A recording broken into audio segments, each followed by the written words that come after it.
We've had technical difficulties. Technical difficulties. We've had technical difficulties. People, we have been in so much trouble. Too much trouble. Too much. Ah, I've been absent. In case anyone noticed. In case. Basically, my region where I am and a bunch of other things.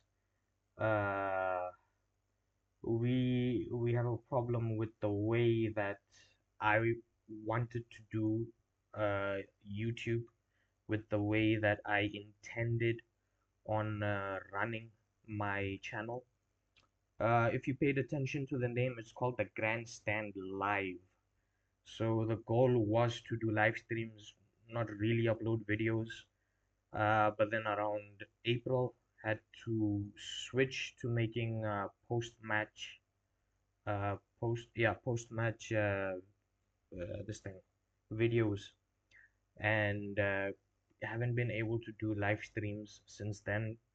I tried on the couple of occasions, didn't work out, constantly losing connections and everything. So ended up discarding those attempts. It's not in my hand. It's not something I can control. It's not something that any of us can control, really. It's because of where I am. That is the problem. So, unfortunately, the reality is for the next about 2 years for sure, I will be staying where I am. I can't shift. And by the way, when I say shift, I don't mean like move from one area to another. I mean like a huge shift. So that is not happening for at least 2 years. Uh, so we have to find a new way, and the compromise that I have come up with is making videos. That is the only way that I see I can have a YouTube channel and uh, do what I was intending to do. So the intention was always to do live streams, right? Because in those you can have one-on-one conversations with the people that are watching your videos, people that are watching the same kind of sport as I do. So my live stream intention was always to do match watch-alongs, race watch-alongs, but that is not a possibility anymore. Uh, yeah, that means that has the notebook has to stay longer than I intended. I brought out the notebook kind of as a spin-off to Ted's notebook in Formula One. If anyone knows about Ted's notebook, uh, yeah, it was just the temporary solution I thought to get a couple of videos out, and then I would sort things out. But again, things can't be sorted. It is the way it is, and moving forward, at least for the foreseeable future, being about 2 years, roughly 2 years, I have to only make videos, record them, and then publish them.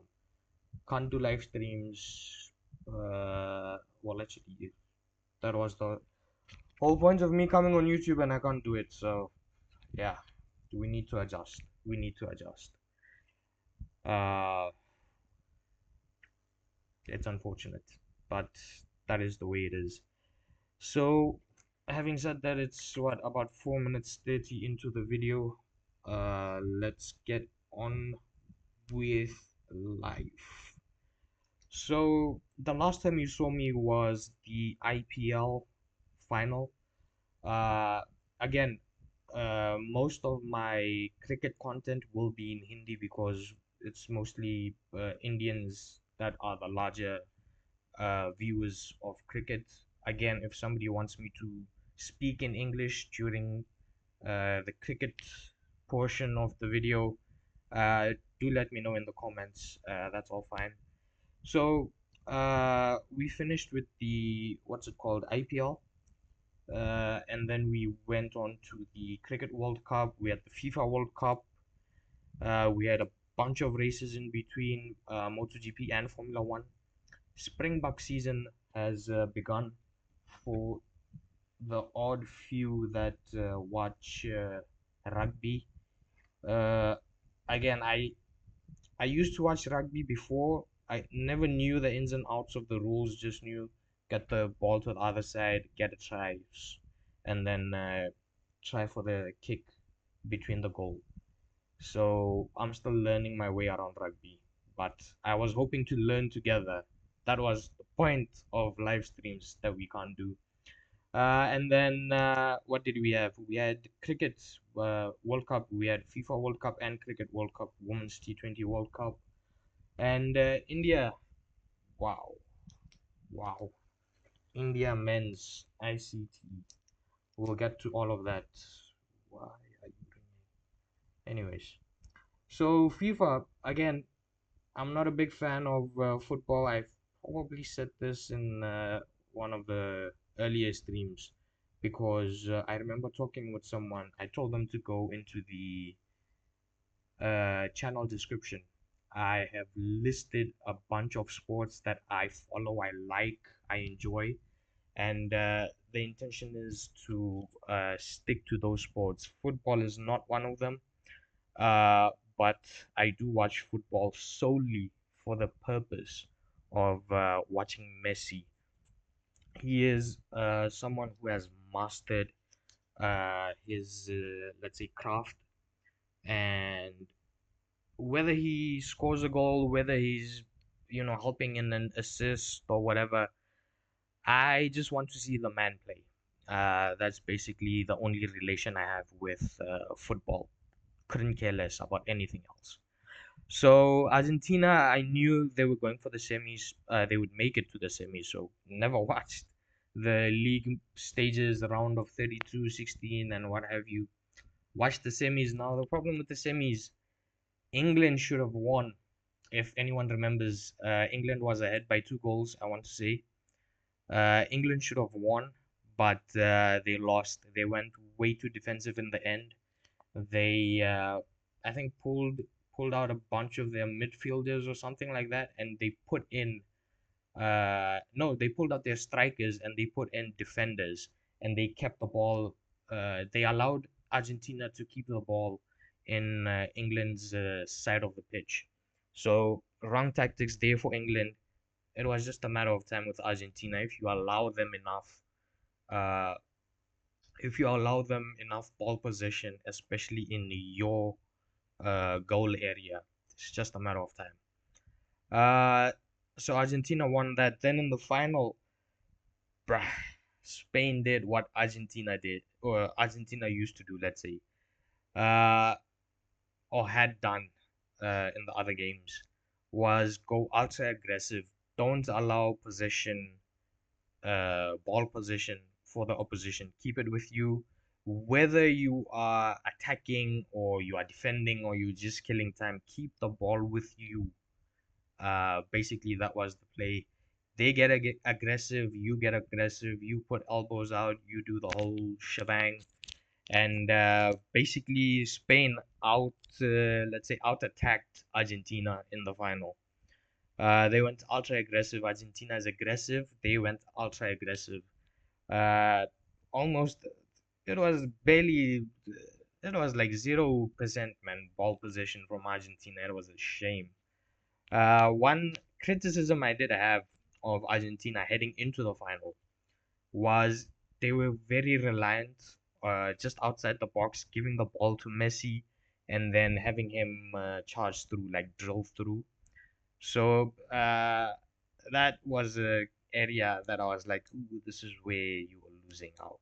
This is where the opposition is getting the better of you as a team. But yeah, otherwise that was it for football.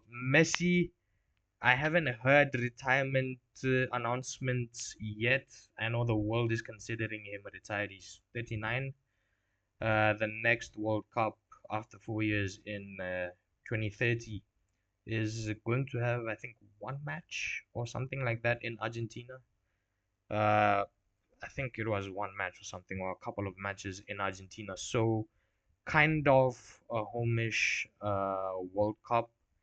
Uh, there was talks of could he push because when was it? 8 years ago, where was the final? Was it Russia or France? The one that France won. I think France won, right? Before Argentina in 22. I think it was France that won. So that World Cup, uh, people were saying that that would be Messi's last. And he played a World Cup, won that one, the Qatar one in 22. People said that was his last. And then he showed up for 26. People are saying this is his last. But this time it can be very true because age is catching up. 39 years old. He's not running around as much as he used to. He just lingers about until he sees a play happen or a play unfold for him, and then he starts running. But he's still got pace in him. He's still got pace in those legs, that's for sure. So maybe 30 is a far shot, especially this early. It's a far shot, but maybe he might be eyeing it up. But the thing is, he doesn't have anything to prove. He doesn't have anything to prove to anyone. This World Cup, like, shut down every debate of is Messi the greatest and whatever. This World Cup just shut it down, man. That stamp was officially put by the whole world that Messi is the greatest. Now, I've always been a Messi fan for the purpose that I never found any uh, ego concerns as such with him. But with Ronaldo, the problem was it was all about me, and that became very uh, how should I say, that became very exposed, especially in this World Cup, when it was all about him wanting to score rather than letting the team score and all this. So just to touch on that Ronaldo Messi stuff. Ronaldo, he's close, sure, in numbers and all this, but he's not the guy. He's not the guy. And then that's about it with football. That's about it with football. Next we go to Springboks. I've made up an order of these things uh, in case it's not visible. So we're going this way. Uh, FIFA, we're done. Let's go to Springboks. Season, I think the international season is going to start. So far, we're doing what's the rugby championship? What were we doing? We're doing something like that. I'm confused with the way that thing runs. The rugby season, I'm confused with the way it runs. Basically, the first game we had was against the Barbarians, Barbarian 11. Springboks won that 80-31. Then we went to England. Uh, or did England come to us? I forgot to mention if these are home games or away games. I think they were away games. We beat England 45-21. We beat Scotland 42-28. And then Wales was a thrashing 43-0. So Wales got absolutely blown away. Rugby, a bit of what I know about rugby. Basically, like my household growing up, the family, we never were rugby watching people, but obviously, spend some time with South Africans, end up understanding rugby. So I, I'd seen maybe a couple of games back in the day. When was this? 2007 odd, when you had those Buckies and Victor and a bunch of those guys.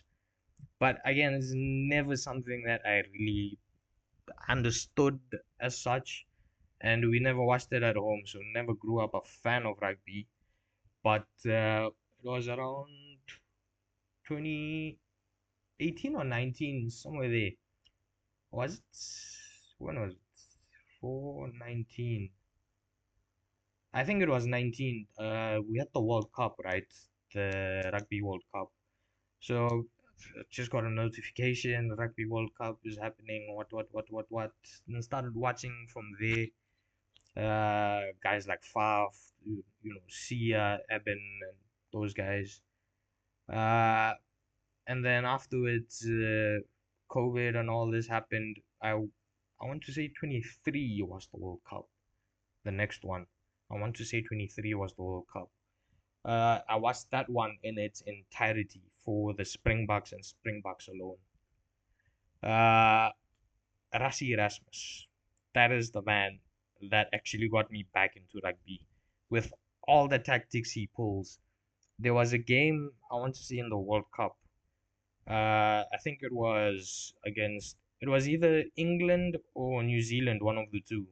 He came to do the press conference, and the reporters asked him like, "Oh, what changes are you making to your lineup and all this?" So Rassi, instead of listing his team, he ends up listing the opposition's team. One, two, is it 11 or 15 that are allowed on the field? And then he listed the subs as well, that we think that this is the best starting that they have, and these are the best options that they have, and all this. Rassi Erasmus will make you fall in love with rugby. Just follow Rassi Erasmus. Just follow Rassi Erasmus. If you don't know Rassi Erasmus, Springbok men's what's it called? The head coach, Rassi Erasmus, former player also, by the way, for the Springboks. But just his coaching tactics, techniques, the madness he brings. I remember in the 23 World Cup, what song is it? Is it Zombie or what? People had manipulated the lyrics into saying, "What's in your head, Rasi, Rasi." Dude, people had no clue what Rasi was doing, to be honest. On field, we knew Springboks were gonna decimate the opposition, right? But people were very excited as to what Rasi would do. The calls that he would make mid-game, the substitution calls he would make, the play calls he would make, even pre and post-match, the just the mind games that Rassi Erasmus pulls, those are next level mind games. And the following year, so yeah, 23 was the World Cup, Rugby World Cup in England and France. And is it France or somewhere there?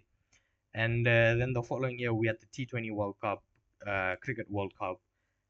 I I remember having a conversation with a friend of mine. I was saying, if South Africa actually want to go into any game with an advantage, the Springboks should lend Rassie Erasmus to the Proteas. Again, it's just wishful thinking from my side, but yeah, it is what it is. I know it was never going to happen, and it will never happen. But yeah, just wishful thinking from my side. After the Springboks, where are we going? WWE, yeah. I have finally put WWE into my videos. This is so when I was starting my channel, right? I made the channel when 10 January, but I started being active on it around the 9th of February. South Africa's first game against someone, I think Canada, in the T20 World Cup for men's in February. So just before the World Cup started, WWE had Royal Rumble, and I actually wanted to do a live to do my first live from the Royal Rumble because well AJ was saying he's going to retire and all this stuff. So I thought, oh, it's also the occasion is equally that big, right? When you want to go live for the first time, I felt. But I don't know. I I just felt let me wait. let me not do it with WWE. Let me not involve it yet. Then we did the World Cup. We did a bunch of things, and then WrestleMania came around. I wanted to start talking about it from WrestleMania, but then I thought, no, it's not right. The stories were not, they were not doing it for me, man. The stories, the lineups, the matchups, they were not doing it for me, man. So eventually I just left it. I thought we will see later on uh, how things develop and everything, but I don't think I can ignore WWE anymore because the storytelling is just so bad. Yo, guys, what happened, man? Anybody watching WWE back in the day around 2000, just any time, man, before we hit that PG era nonsense in 20, I want to say 2013, 14, before we hit that nonsense era. If you watched WWE before that, especially early 2000s, during the attitude era, and then all that stuff, guys, we had random Friday nights where Teddy Long would just pull out Undertaker and throw him in the ring as if he's a Pokemon. Like it was almost like every Friday ritual that Taker would pull up and Taker would bury someone, man. We had weird endings, man. Like uh when the show finished, right, off air, we had weird stuff going on, man. Now, what is this, man? I don't even watch SmackDown for the love of SmackDown anymore. I'm a SmackDown person, by the way. I know Raw is the bigger brand. Raw is 3 hours, the bigger stars, the whole shebang. It's fine. But I personally, I love SmackDown. I love SmackDown. I started watching wrestling when we used to have that fist. Uh, this would be when, like 2003, 4, man. Did we have the fist during 3, 4? I think so. But basically, back in the day, man, I've been watching wrestling since forever. The greatest thing was with wrestling, you had on any brand at any given time, you had at least two storylines that you were heavily invested in, heavily invested in, and you would pull out every stop to make sure you are free, you are in front of a TV set, come Friday, come Monday, whenever, to watch wrestling. For people back home in Africa, we used to watch it on ETV, and those people used to ruin wrestling with those freaking ads that they would bring in the middle, and they'd just show a couple of promos, cut them in half, show one or two matches, and then finished. They would spend like 40 minutes showing those did you know facts and all this. If somebody from Africa back home is watching, please comment because those things were so irritating.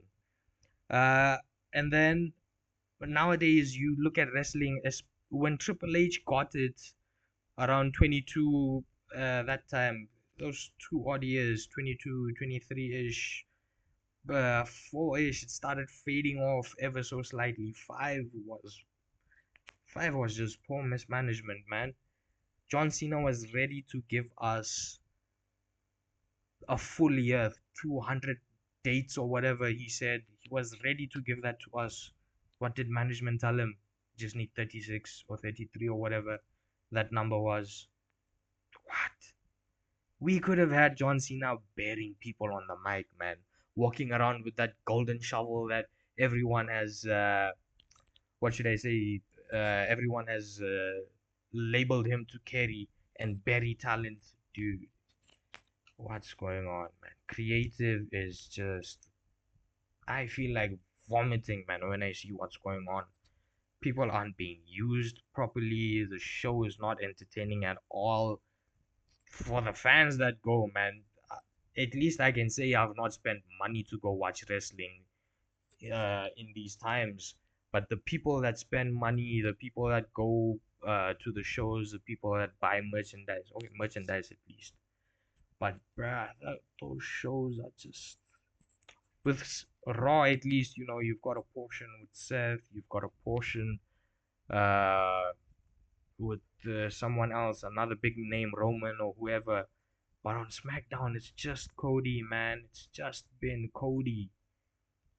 To be honest with you, I don't remember the last time I sat and watched a full episode. I don't remember. I've just been skipping through those woman division nonsenses that are happening. Those are terrible matches that happen, man. The nonsense with Trick Williams, I don't like him at all. I don't like him at all. The way he carries himself on the mic, I personally do not like. The same thing with that other one. What's her name? Jade Cargill. I don't like the way she carries herself on the mic. I don't like it at all. It's just not interesting. The storylines are shit. Storylines are shit. It's not interesting. And then uh, the highlights, as for the recent days at least, was that Sami Zayn wins his title. That too in Saudi. Okay, fine. You decided to give him the title. Let him carry it. No, the man, his whole career has been, I want that title. I need opportunities to get to that title. I've had opportunities to get to that title, and those opportunities I have let go. That has been his whole image for so long, that he can't cross that final hurdle and get to the title. Finally, he gets to the title. What do? He had it for what, a week, less than a week. Then the following, what was it? Raw. He had a match with CM Punk in Chicago, lost it. What? People, where is long term thinking? Where is Sami Zayn now? What are you doing with the whole picture, man? I'm so disappointed, guys. I'm so disappointed. I'm so disappointed with WWE. That used to be my favorite family run business. But then ever since they sold it, yeah, TKO. TKO took my favorite family run business and they flushed it down the toilet, man. And the storylines, by the way, right now for SummerSlam, Cody and Punk. Where did that happen, man? When is Sammy going to get his rematch? Just because you want to build up SummerSlam, you've now completely forgotten Sammy. Are you going to bring him back into the picture after SummerSlam? I highly doubt, because you don't think Sammy is the face of the company to carry the title. The other thing with uh, Gunter, what are you doing with him? You made him the career killer, the ring general, and all this. You built him up so nice, just to throw him off the cliff. What? Where does Gunter go now? I know it's not every other pay-per-view that someone's going to retire or whatever, but you've built him up so much. Now what, man? You're making him look like a clown. Whether someone wants to admit it or not, you're making him look like a clown. And then on the other side, on Raw, you had Seth go after Heyman, after Breaker, and all this.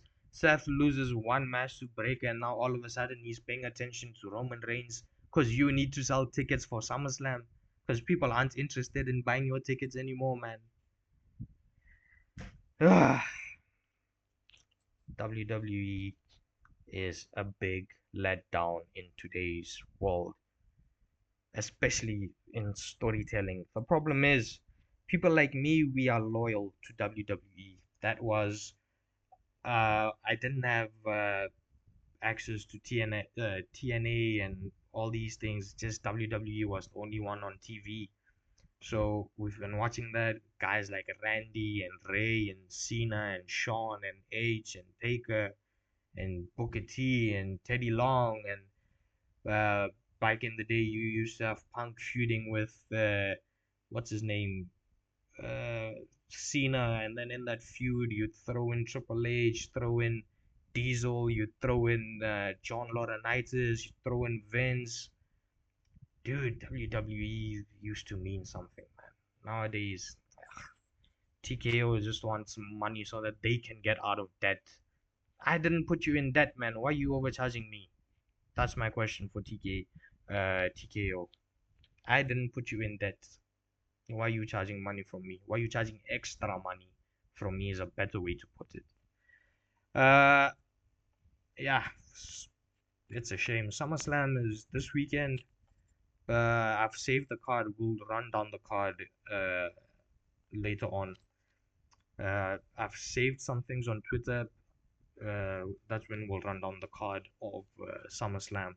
So moving on from WWE, MotoGP. Now the last GP that I covered was Mugello. So just the recap, Bez was on pole. He won the race, and Raul Fernandez won the sprint. And then after that, we had Hungary, where Mark was on pole. Mark won the race from pole. He won the sprint as well.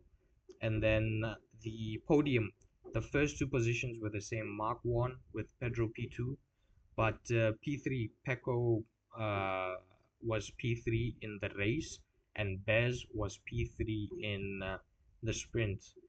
After Hungary, we had Czechia from where is that? Czech GP.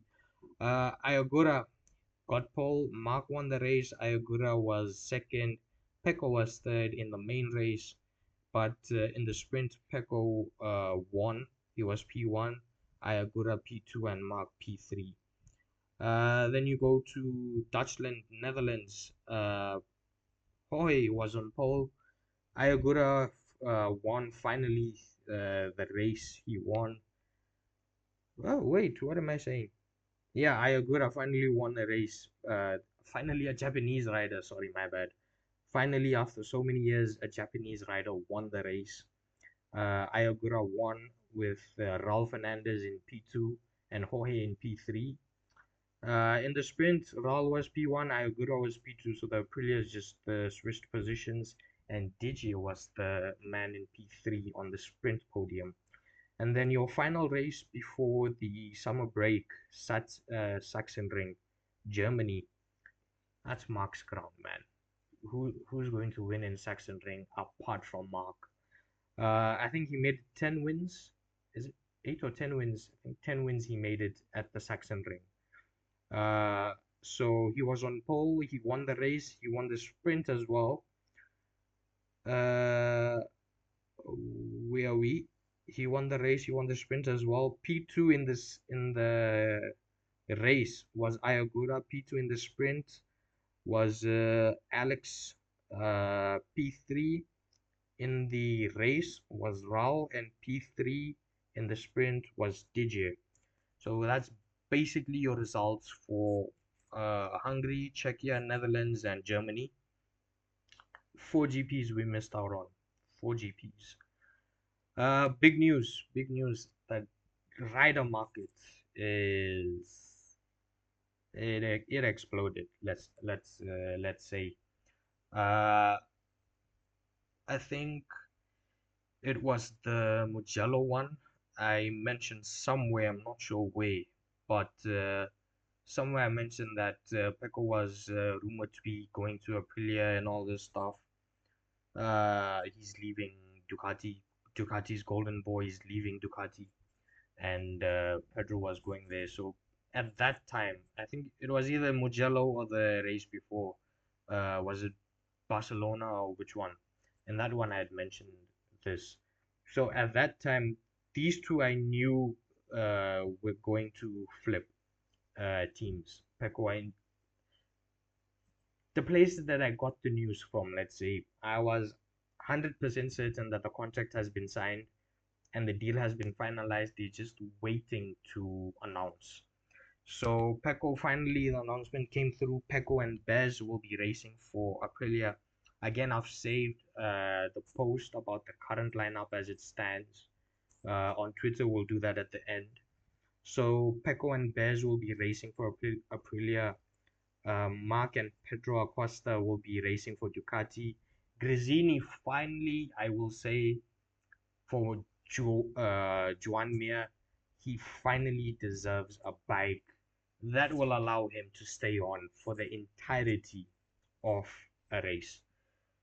I when I when I got 100%, let's say, invested into MotoGP. So I'd seen some races and I knew who Mark was, I knew who Valentino was, I knew Casey Stoner, the big boys, I knew them. But during COVID 2020, that was the year when I got fully into MotoGP. The problem with MotoGP is Friday is quite important for their qualification categories to decide who's in Q2, who's in Q1, who gets direct entries. So I can't watch practice, but I tried to make it a habit after COVID that qualifying, uh, sprint, and the race, three things I try my best to watch. Uh, and Juan Mir was my first world champion, by the way. That was where I was trying to get to, by bringing all that up. In 2020, Juan Mir on Suzuki, he was my first world champion. So I've always had a spot for Juan Mir where I thought, oh, he deserves a better bike and all this, especially with Honda, man.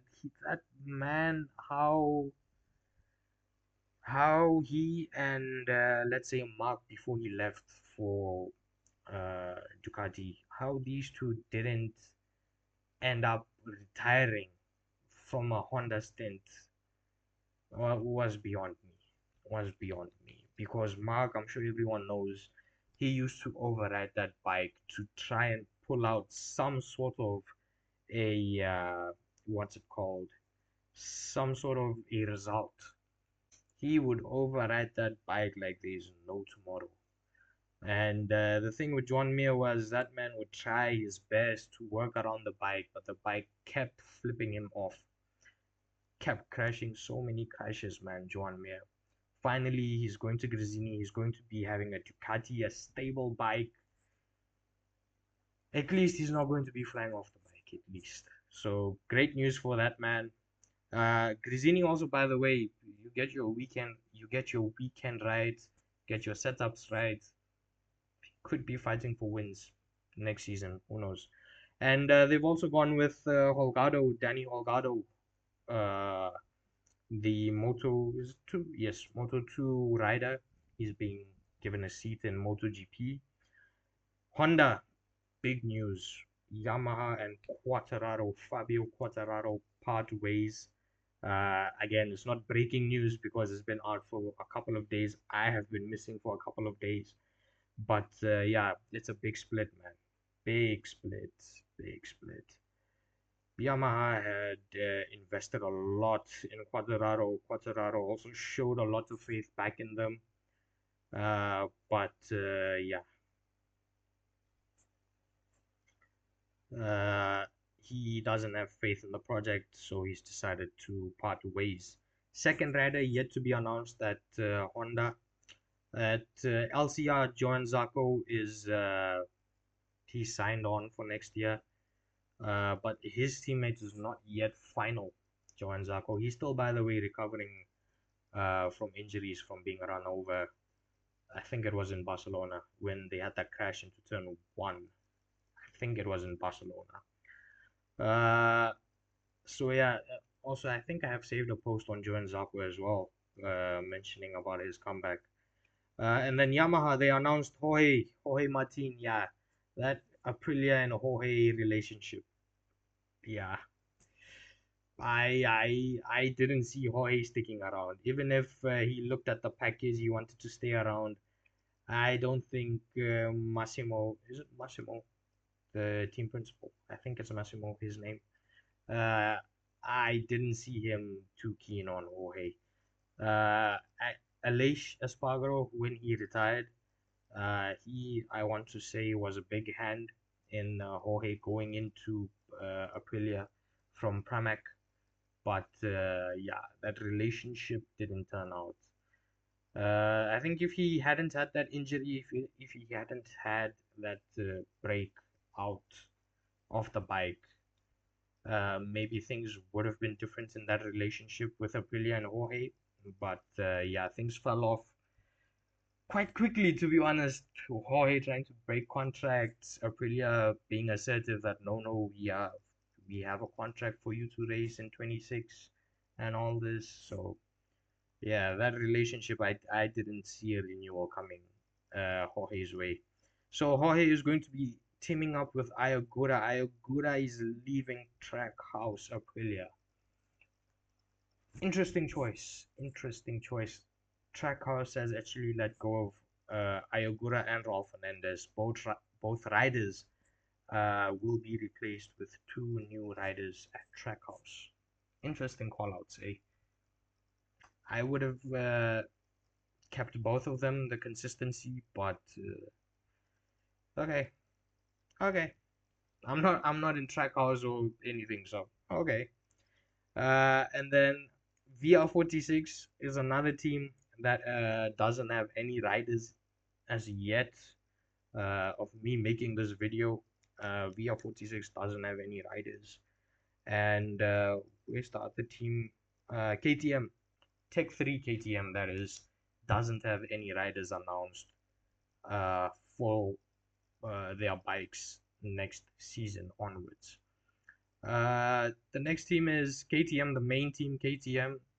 They've let go of Binder and Acosta is moving along. Binder has also been let go of. So they are being replaced by Alex Marquez and Fabio Di Gianantonio. For Alex, I thought he would get a renewal at Gresini. Okay, not to be the case. Even Fermin Aldeguer, he didn't get his renewal. I thought maybe one of the two at least would have gotten a renewal, but not to be the case. Alex has gone into KTM. Looking at the status of the KTM bikes, yeah, it's stepped down. But again, new regulations are coming in, so who knows? Who knows how that new bike will turn out? Fabio Di Gianantonio, though, yeah, uh, he should have stayed in the Ducati family. The satellite, yeah, he should have stayed with the satellite team because he wasn't going to the factory Ducati, that's for sure. But he should have stayed in the satellite at least. He's still somewhere, he can fight for a championship. Whether we like to admit it or not, Ducati, one way or another, that is the bike to be on. Although this year, Aprilia have come up with quite a bullet, quite a rocket ship, that's for sure. But otherwise, yeah, Ducati, that's the machine you want to be on. Pramac, they have announced Top Rack, and they haven't announced, let's say, the second rider, and they don't seem to be with the news that I read that they were not interested in extending with Jack Miller. So there is a pretty solid uh, probability that there will be no Australian rider on the grid next year. So yeah, that's about it for MotoGP. Anything? No. Right now we're in the season break, summer break, at MotoGP. So when is the next race weekend? I'm not sure, but for now there's nothing else to add. Maybe if we get some other rider announcements, someone else going on to somewhere else, then maybe. But otherwise, this is it for MotoGP pretty much. Formula One, yeah. What's going on, man? Oh, by the way, wait, MotoGP. Before I finish with MotoGP, Bez, he was our championship leader, and now uh, he's nowhere, man. Basically nowhere. He is not leading the championship. He's not what's it called? He's not. To me, he's not even in contention anymore. To me, because what's it called? Uh, that thing, that incident that happened. Uh, I'm forgetting the track, but when he slapped the marshal, when that whole thing happened, when he crashed out, the marshal was trying to recover the bike, and it didn't like he did something wrong, and I think he revved up the engine or something happened, and then he pushed the marshal, slapped him or whatever. Since then, man, Bez has been on quite the downfall, man. Bez has been on quite the downfall. Jorge has been up and down. The Trackhouse bikes are catching up, and Mark, he's catching up, man. He's catching up. Mark, I think overturned. What was it? Was it 100? What was that biggest gap deficit he overturned? I forgot how many points it was, but I don't count him out, man. I don't count Mark out to come Valencia or whenever to be in a shout to take the lead in the championship or to seal the championship. So Mark is coming.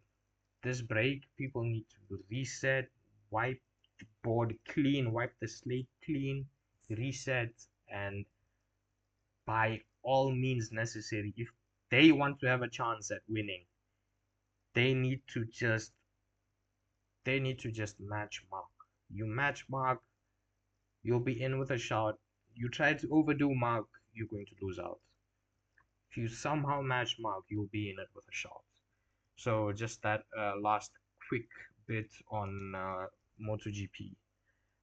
With Formula One, Russell has been suffering a similar, what let's say, fate as Bez. He just can't catch a break, the kid.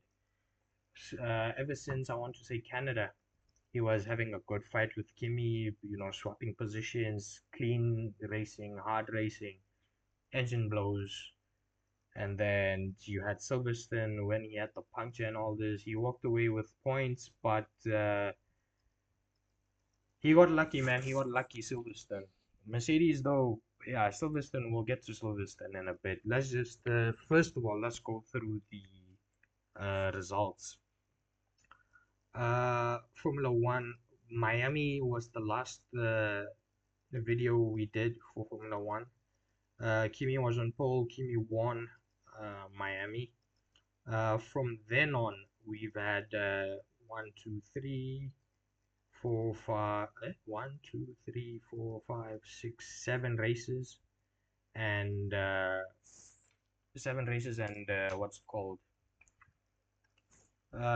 sprints. Geez, man, 7 races and 2 sprints. Let me just pull up one thing really quickly. Okay, yeah. So, what happened in Formula One? Why are you misbehaving? Don't do this to me. Don't do this to me. Thank you. So, what happened in Formula One was Miami, we've done it. So, the next race was Canada. George got pole. Again, engine blew out. Kimi ended up winning. And Lewis was P2. Max was P3. Canada, we had a sprint as well. George was on pole for that. George ended up winning the sprint. Lando was P2 and Kimi was P3 in the sprint. After Canada, we went to Monaco. Kimi was on pole. Kimi won it from pole. Lewis P2. Max, he locked it into turn one. And yeah. No, he didn't lock it into turn one. He stalled it off the line. And basically, that was his race run. And Gasly luckily gets P3 after a whole issue with the timing line and the systems and the errors, and we had so many penalties for speeding into the pit lane. And later on, it was said that it was an issue and everything, so they took away Gasly's podium first, and they reinstated it. Checo was close to the first points for Cadillac in Monaco, but he ended up getting a penalty, if I'm not wrong, and then yeah, he lost out. So a whole lot of drama, all caused by the FA, to be honest, all caused by them, because they took off some of they overturned some of the penalties they dished out. They didn't overturn the others, and Russell had so many issues in that race again, man, guys. Russell was just having a horror show ever since Canada.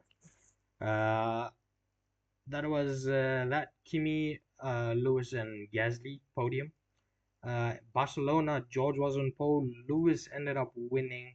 Russell got P2 and Norris got P3. Kimi's engine now blows up in Barcelona, and Ferrari put Lewis on the top step with good strategy. I don't know. I think it was a blood moon that night, or a blue moon, or whatever moon is very rare, because Ferrari ended up getting a strategy right. Yeah, it messes with your brain, especially considering, you know. So after that, we went on to Austria.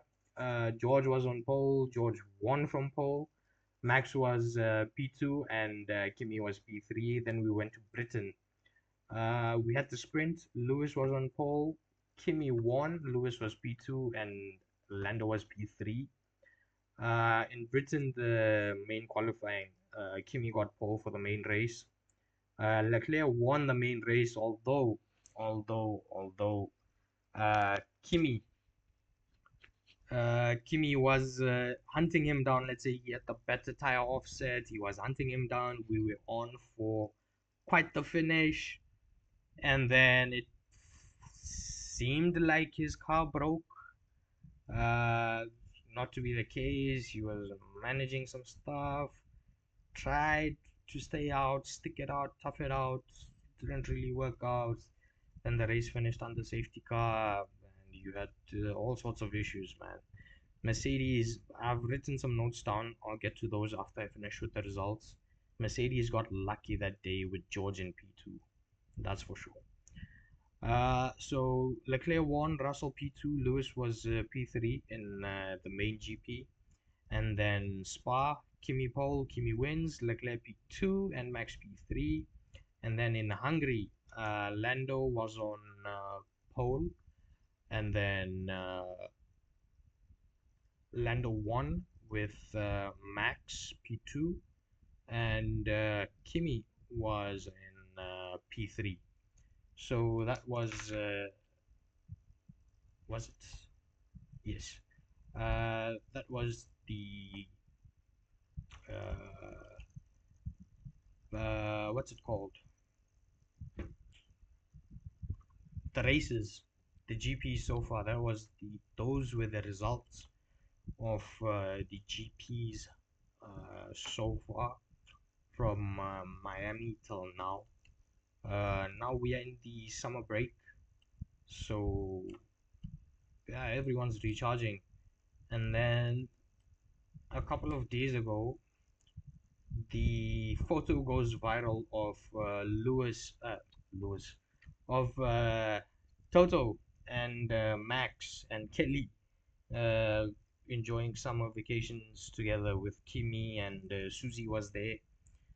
And there's a yeah, speculation. Max to Red Bull for 27. Speculation.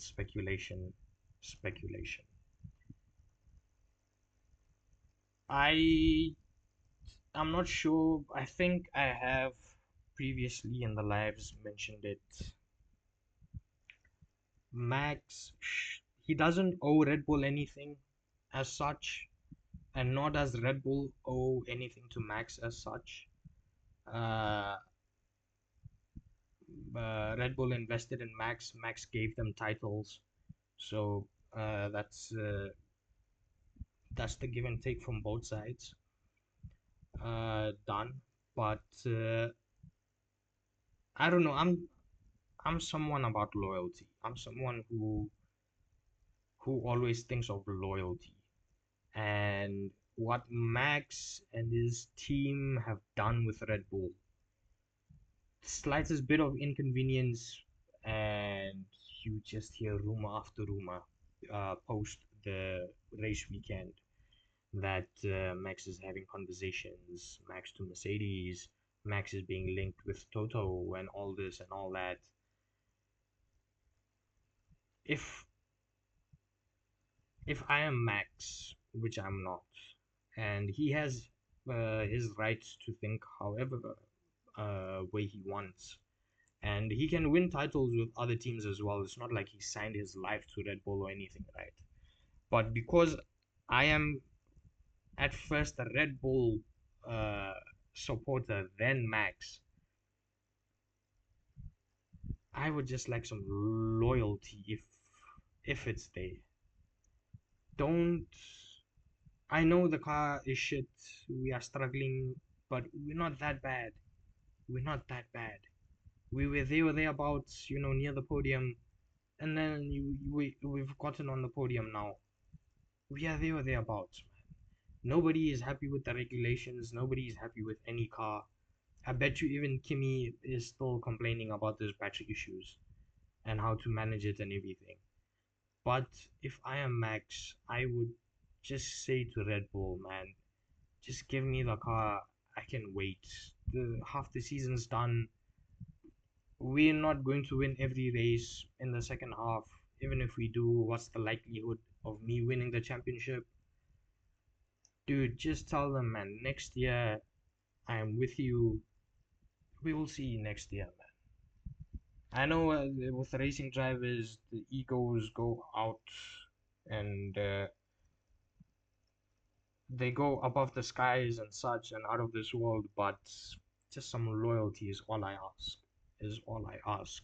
Just say I'm staying with Red Bull in 28, sorry, in 27, but my contract is up in 28, so we'll see at the end of 27.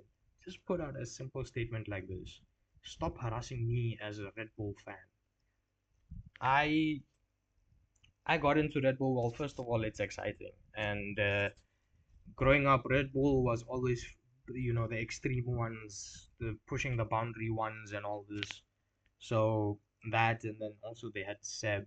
So I was quite sad. Seb decided to leave, but then I heard Seb's things like years later. When he was talking about wanting to do similar to what Michael had done, because Michael was somewhat Seb's mentor also, so he wanted to win that title with Ferrari and mimic Michael and all this. So yeah, completely understood that, but dude, yeah. Seb left, Red Bull struggled, Max came, we thought we found someone, we did find someone during COVID, and then yeah, post-COVID, Max is not helping the situation. Uh, so let's get into the races. What happened? Just some short notes. Canada, wets and inters. It was changeable conditions. I think we started on inters or dries, and weather was promised to come in. Rain was promised to come in. It never came. Uh, I think it was inters, man. I think it was inters that we went racing on. And then Kimi and George had a great battle, but then George's engine blew up. In Monaco, Max stalled it on the line and then retired. I think that same lap, the first lap or second lap, he retired. Uh, Ferrari got strategies right in Barcelona and they gave Lewis the win. The first win for Lewis and Ferrari. Uh, Kimi's engine blew out towards the end, unfortunate. Hulk retired after gravel hit the kill switch. So Lawson was in front of him. He slightly, dipped it in the gravel. Uh, Chunks of gravel came flying at Nico, and it hit the side under the air intake on top of the rider's head, just underneath it, behind the rider's head. There's the kill switch, so that got disturbed, let's say, and Hulk had to retire because of that. Austria was fun. Yeah, it was just fun. Yeah. And then where we Britain, Merck changed their not livery, but like the theme. So if anyone remembers, 2019, I want to say 18 or 19, Hockenheim. They came up with the traditional Austrian clothes. What's it called? Lederhosens. I'm forgetting the name and the pronunciation. But CDs came up with that just for the weekend. Ended up having that disaster weekend, and you can make an argument that Merck had the same disaster weekend that they did in Silverstone with George with the punctures and all this, and then later on he got lucky with the safety car to finish P2. With Kimi, obviously, towards the end, all of a sudden, his car felt like he broke something. It wasn't turning and all this, but he tried, fighting it out, like fighting the car out, staying out, hoping to get at least a point. Ended up getting a penalty, dropped out of points if I remember correctly, the ending under safety car, and he finished in the points behind the safety car, but then come the finish line, he dropped out because of penalty for leaving the track. Uh, and then where are we? Yeah, George finished on the podium, got lucky with safety car. Leclerc also got lucky because Kimi was hunting him down. Kimi had the tire offset in his favor, and he could just push like hell. Leclerc was on way older tires. He had to manage pace. Even if Kimi got to Leclerc, very low chances of Leclerc being able to defend too much. Maybe in a certain series of corners, maybe, but otherwise it was a done deal by the time Kimi would have gotten to Leclerc. Then Belgium, George going up Eau Rouge through Radion. He had no battery down the straight and then into that chicane after Radion, that top straight, the camel straight, going into that chicane. George and Lewis were side by side. Lewis lost his car, you would say, and he ended up overcorrecting into George. That spun him into the gravel, and Georgie had to retire. Lewis got a penalty for that as well, I think. Where are we? With Lewis, head slide, Lewis lost, yes. Kimi, where are we? No, I don't have anything on Kimi. Not really. So basically, that was the highlight of Belgium. And then also after Belgium, uh, Max had always been complaining about the regulations. Even I complained. Go back to testing, the testing stream we did, the last day of testing. These regulations are not what was promised to us, and we should have just reverted back to, let's say, the previous year cars when other teams found out, or there should have been some immediate change that happened, but no action was taken place.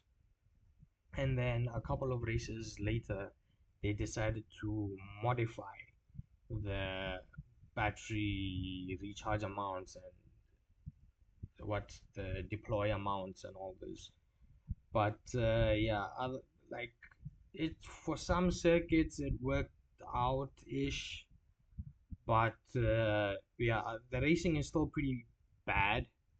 It's If you look at it from the outside, it's fine in the sense that you see cars making on track overtakes, but It's not racing, man. It's not racing. It's a computer deciding uh, when to give the driver extra power. It's a computer deciding when to not give them power, when to deploy energy and all this. That shouldn't be the case. That shouldn't be the case. With Hungary, George had to retire after water leaks uh, from hitting a curb.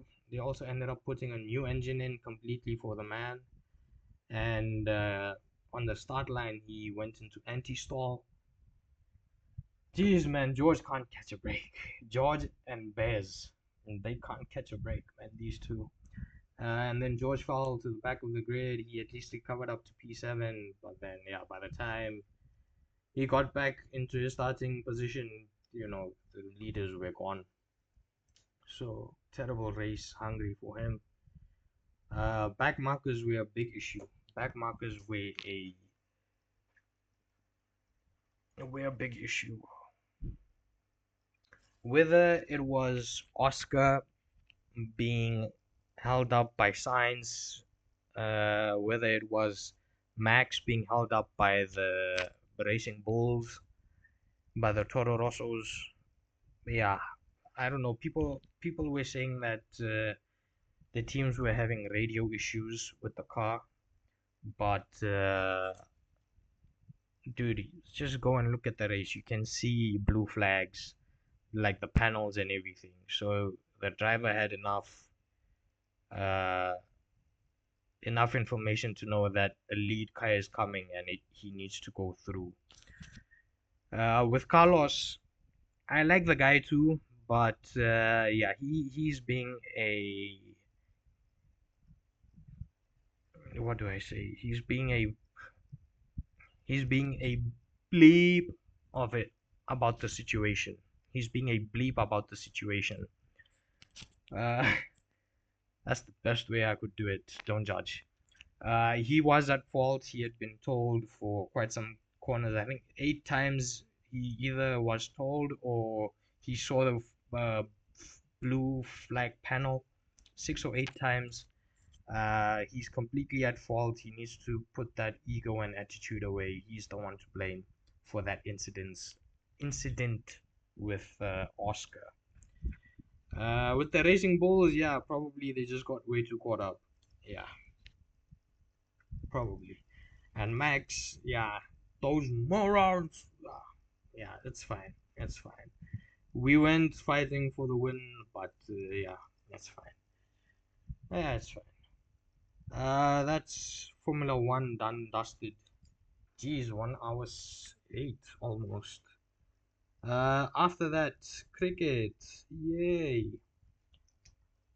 So with cricket, well, first of all, if someone's watching, let me know if you want me to speak in English or in Hindi.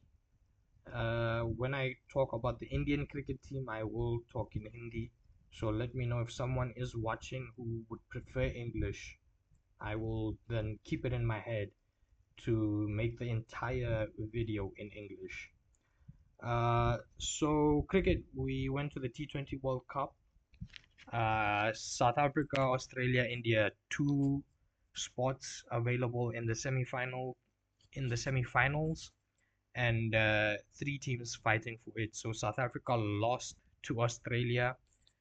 We had to win against India. Marizan Cap uh, put up quite a performance. She hit her best score in T20 eyes against India and got us to the semi-final. With India, they had to beat Australia to knock us out, but it wasn't to be for them. And then come the semi-final, it was us against, I want to say, England. I want to say, and we lost. Yeah, I mm, Dane Van Necker, she came back. Never used her. Not to bowl, not to bat. She was just there to field. A waste of a position. Kayla Rennick should have been in the playing 11 in every game. Annika Bosch, we didn't take her. She and Andre Derrickson, a lot of promise in those talents, but they've not stepped up when it counts. So we went with just one of the two goals. We went with Andre this World Cup. She also didn't stand up when needed. And everything again fell on Laura's shoulders. Yeah, I mean, she can only do so much for us, guys. She can only do so much for us. Yeah, we didn't deserve it, man. Let's be honest. We actually didn't deserve semi-final qualification, if I'm being honest. We should have lost to India because we were not playing like a team. We were relying on individual brilliances. Yeah, it shouldn't have worked out for us, but it did. To get to the semis, but then we lost the semis. So yeah, and then in the final it was England and Australia. I think everyone knew in the whole world that Australia is going to win that. I had not even one piece of doubt. If you asked me, I 100% I was saying Australia is winning. I didn't give England a chance at winning. Yeah, qualification for sure. Looking at their group, England for sure. Qualifying for the semis, yes. Maybe for the final, sure. Winning the final, heck no. And they didn't. So Australia win the T20 World Cup again. I think yeah, it's been Australia, England, barring the 1 year in 20, I want to say in 24 or in 23, when it was New Zealand and South Africa, when the World Cup was in Dubai, the final. That's the only one time that another team apart from England and Australia has won, and that's New Zealand. So, yeah, the World Cup story is pretty much one way for the women's. Australia wins, full stop. After that, India. Indian men's cricket. I will flip to Hindi. Let me know in the comments if someone would prefer I uh, do it in English. Uh, nobody came forward in the IPL, let's say, to say speak in English. So I'm not sure what audience I'm dealing with. ICT, भाई क्या कर रहे हो? क्या क्या हो रहा है ये? श्रेयस अय्यर कैप्टन क्यों? बाहर से आदमी बुलाया सीधा कैप्टन बना दिया. तिलक वर्मा वाइस कैप्टन क्यों? सूर्या कुमार यादव ड्रॉप्ड क्यों? और वैभव के साथ जो कांड किया है ये ब्रॉडकास्टर्स ने एंड मैनेजमेंट ने. तो सबसे पहले इंडिया गई है आयरलैंड. वहाँ पे हाफ आयरलैंड थी, फुल स्ट्रेंथ आयरलैंड नहीं थी. यार उनसे पिल के आ गए 2-0 वाइट वॉश. यार क्या, मतलब क्या करना चाह रहे हो? दूसरों का हौसला बढ़ाना चाह रहे हो कि हमने तो जीता है T20 वर्ल्ड कप, अब तुम जीत लो? या क्या था ये यार? आयरलैंड के अगेंस्ट वाइट वॉश. अभिषेक चलो उसने एक मैच में थोड़ा बहुत कुछ किया था. आई थिंक एक में फ्लॉप हुआ था, एक में कुछ किया था उसने. अच्छे अच्छा एक स्टार्ट लिया था. और श्रेयस अय्यर यार दोनों मैचों में टॉस जीत के दोनों बारी फर्स्ट बैट आयरलैंड को दे दी. आयरलैंड ने एक में अच्छे खासे स्कोर, एक अच्छा खासा स्कोर खड़ा कर दिया. आई थिंक 180 190 ऐसा कुछ. यार वो चेज नहीं कर पाए, उधर हार गए 30-40 रन से. दूसरे मैच में 150 160 ऐसा कुछ था कुछ. एकदम लो स्कोरिंग नहीं था, बट ठीक था. और फिर वहाँ पे आई थिंक हर्षित राणा बावला हुआ था. हर्षित राणा को ऊपर भेज दिया था वो शिवम वगैरह से. अगला लड़के गया तब जाके इतना करीब आए हो हार के। वो आई थिंक 1 रन से हारे। यार करना क्या चाह रहे हो, करना क्या चाह रहे हो यार। फिर इंग्लैंड गए। इंग्लैंड में भी एक तो 5 के 5 टॉस जीते इंडिया वाले। वहां पे एटलीस्ट ये था कि चलो कोई कोई मैच में फर्स्ट वो ली थी बैट। वो एक मैच ये हो गया, वॉश आउट हो गया। तो 4 मैच थे, उसमें एक मैच में तो 120 या 120-25 रन से हारे यार इंग्लैंड से। कतई कोई मतलब पता नहीं यार, कोई रिस्पांस नहीं देना चाह रहा कोई। यार मैं इस वीडियो के पहले मैं सोच रहा था, मैं कहा यार क्या बकूंगा, अंग्रेजी में बकूं तो क्या बकूं। फिर मैं कहा हिंदी में बक दूंगा। अब हिंदी में बक रहा हूँ, हिंदी में समझ नहीं आ रहा क्या बकूं। भाई साहब कोई शर्म लिहाज कोई। यार कोई प्लेयर रिस्पॉन्ड ही नहीं कर रहा, क्यों? क्यों कोई प्लेयर रिस्पॉन्ड नहीं कर रहा? किसकी गलती है ये? क्या प्लेयर्स को श्रेयस अय्यर अच्छा नहीं लग रहा? क्या प्लेयर्स को ये स्टेबिलिटी अच्छी नहीं लग रही कि एक तो T20 world cup winning captain Surya Kumar Yadav को सीधा टीम से बाहर निकाल दिया? क्या ये दिक्कत है कि संजू सैमसन जिस आदमी के बदौलत वर्ल्ड कप आया है इंडिया के हाथ, 87 एंड आई थिंक 96 या 97, 3 नॉक, एक वो क्वार्टर फाइनल बन चुका था वेस्ट इंडीज के अगेंस्ट, एक सेमीफाइनल इंग्लैंड के अगेंस्ट एंड एक फाइनल उसके अगेंस्ट न्यूजीलैंड के अगेंस्ट। 3 नॉक एक आदमी की बदौलत वर्ल्ड कप आई है इंडिया के हाथ वापस, और उस आदमी के 2-3 फेलियर अफोर्ड नहीं कर पाए। यार गजब, गजब कर दिया है यार संजू सैमसन। मतलब फाइनली ऐसा लगा बहुत टाइम बाद कि संजू सैमसन फाइनली एक वो हो गया है, एक क्या कहते हैं, एक मेन स्टे हो गया इंडियन टीम में, कि ओपनर का नाम जब लिखोगे तो अभिषेक के साथ साथ संजू का भी सबसे पहले लिखोगे। गायब कर दिया अगले को बिना कोई ये हुए, बिना कोई सोच उसके पीछे डाले हुए। क्यों? क्योंकि वैभव को खिलाना है इंग्लैंड के अगेंस्ट। इंग्लैंड के अगेंस्ट खिलाना है वैभव को, आयरलैंड में क्यों नहीं खिलाया? वैभव का पूरा घर लेके गए टूर पे, पूरे ब्रॉडकास्टरों ने हुआ हुआ कर दिया कि वैभव आ रहा है, 15 साल का बच्चा आ रहा है, ये उसने किया है, ये इसने इसको ऐसे छक्के मारे, उसको वैसे छक्के मारे, ये इतनी लंबी छक्के मारता है, ये इतना कम उम्र का है, ये इसने इतना कहर मचा के रखा है। भाई सबसे पहले तो वैभव का डेब्यू ही नहीं होना चाहिए था। या यहाँ पे मैं अपने पॉइंट्स रख रहा हूँ। सबसे पहले तो वैभव का डेब्यू ही नहीं होना चाहिए था।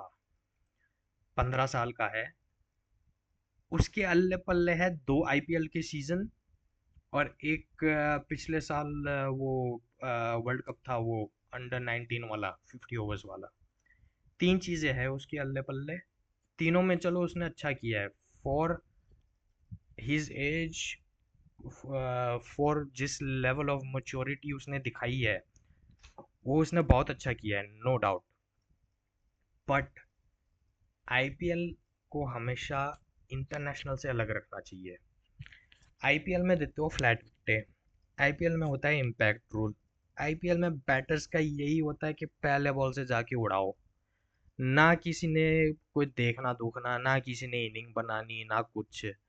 बॉलर कोई थ्रेट ही नहीं है। हाँ कोई यही होता है कि मिस क्यू एग्जीक्यूट करा दो बैटर से, विकेट मिल जाएगी।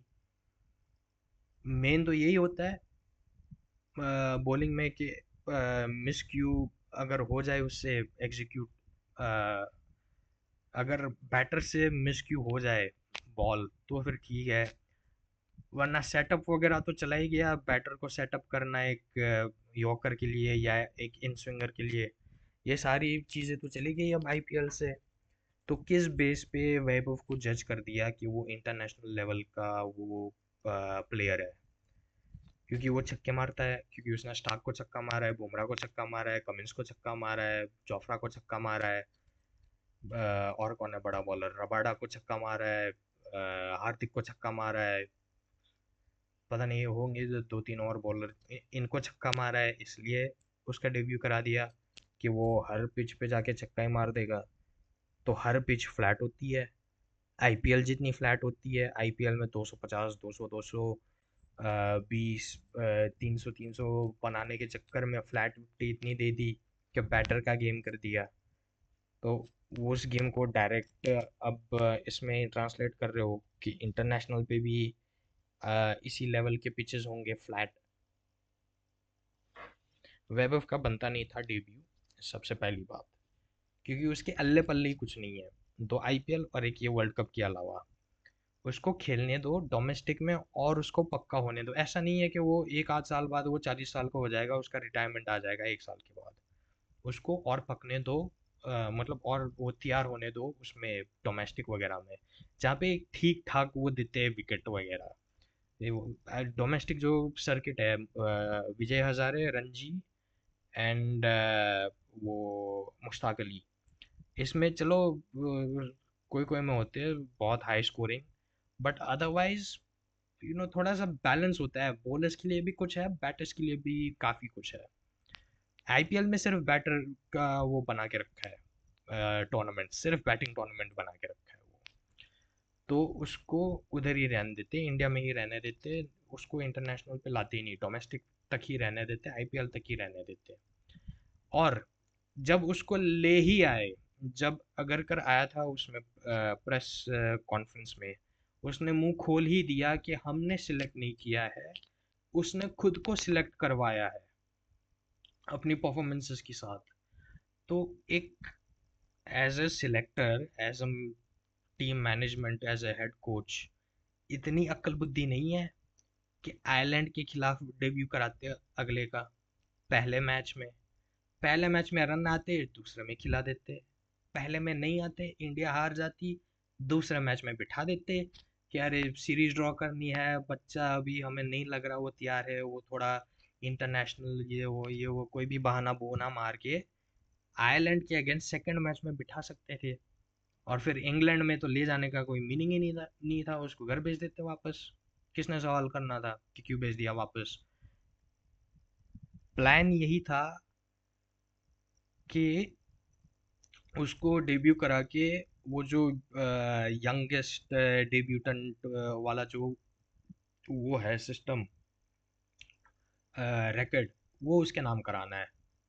करा लिया, करा देते उसमें आयरलैंड के पहले मैच में। दूसरे में जजिंग ऑन फर्स्ट मैच जीत गई और उसका परफॉर्मेंस आ गया, ठीक है। परफॉर्मेंस नहीं आया फिर भी जीत गई तो भी ठीक है, खिला देते दूसरे मैच में। इंग्लैंड में कहाँ से बनता था वैभव का डेब्यू होना? ये किस कहाँ का ये कहाँ का लॉजिक है कि इंग्लैंड में डेब्यू कराएंगे वैभव से?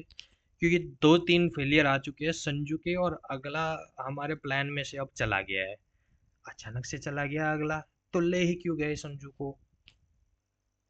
ये जब स्क्वाड अनाउंस हुई थी ना, ये पूरा बखेड़ा, ये हंगामा उन्होंने जब स्क्वाड अनाउंस की थी तभी किया था।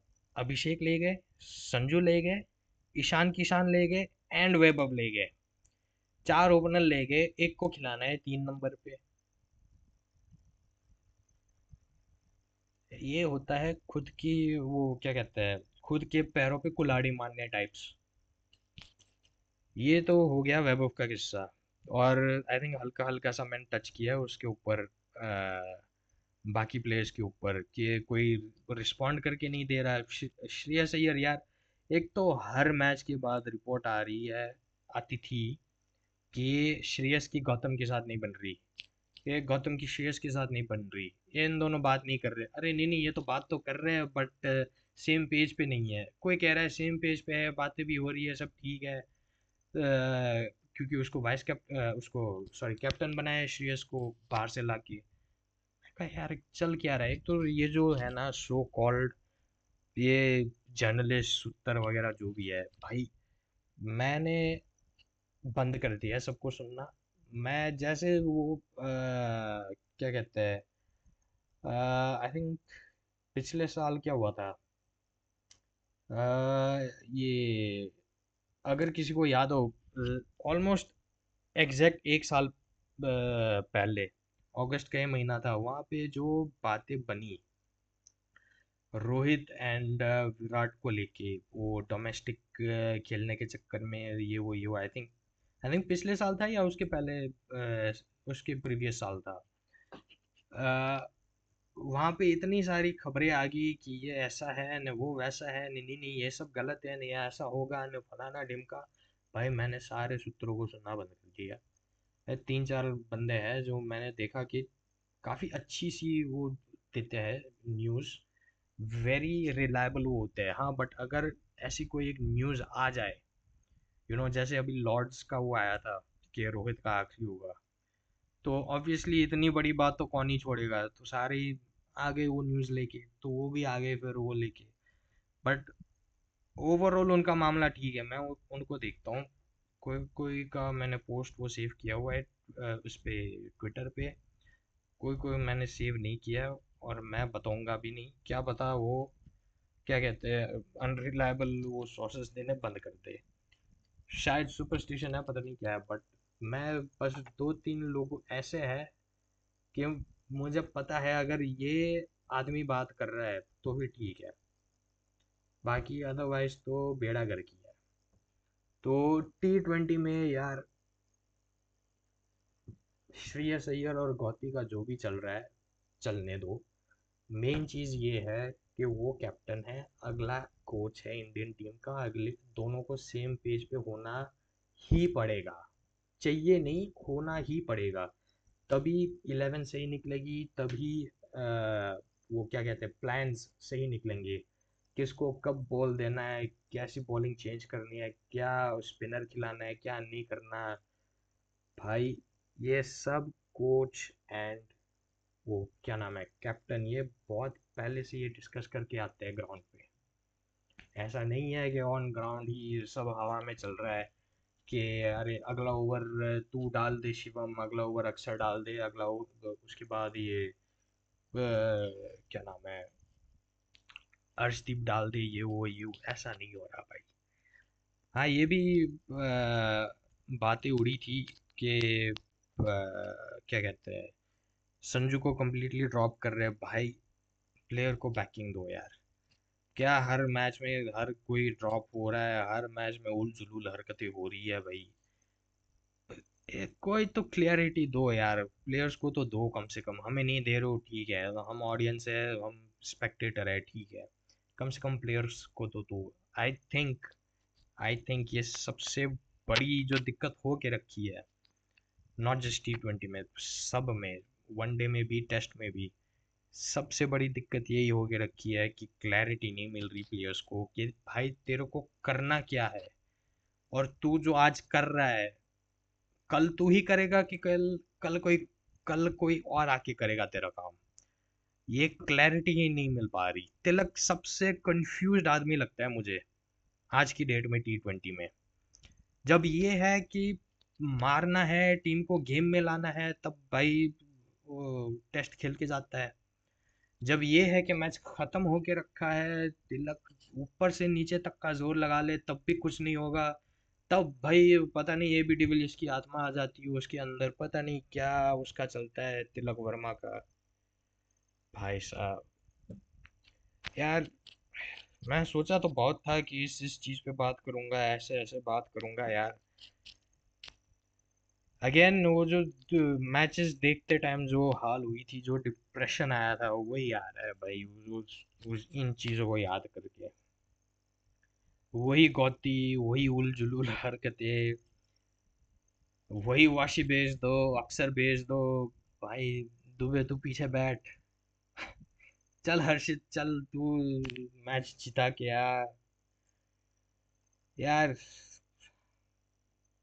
एंड आई एम श्योर सब ने अभी तक के जो भी यूट्यूबर्स हैं सब ने ये बातें की होगी, तो सेम चीज़ें रिपीट हो जाएंगी मेरी तरफ से।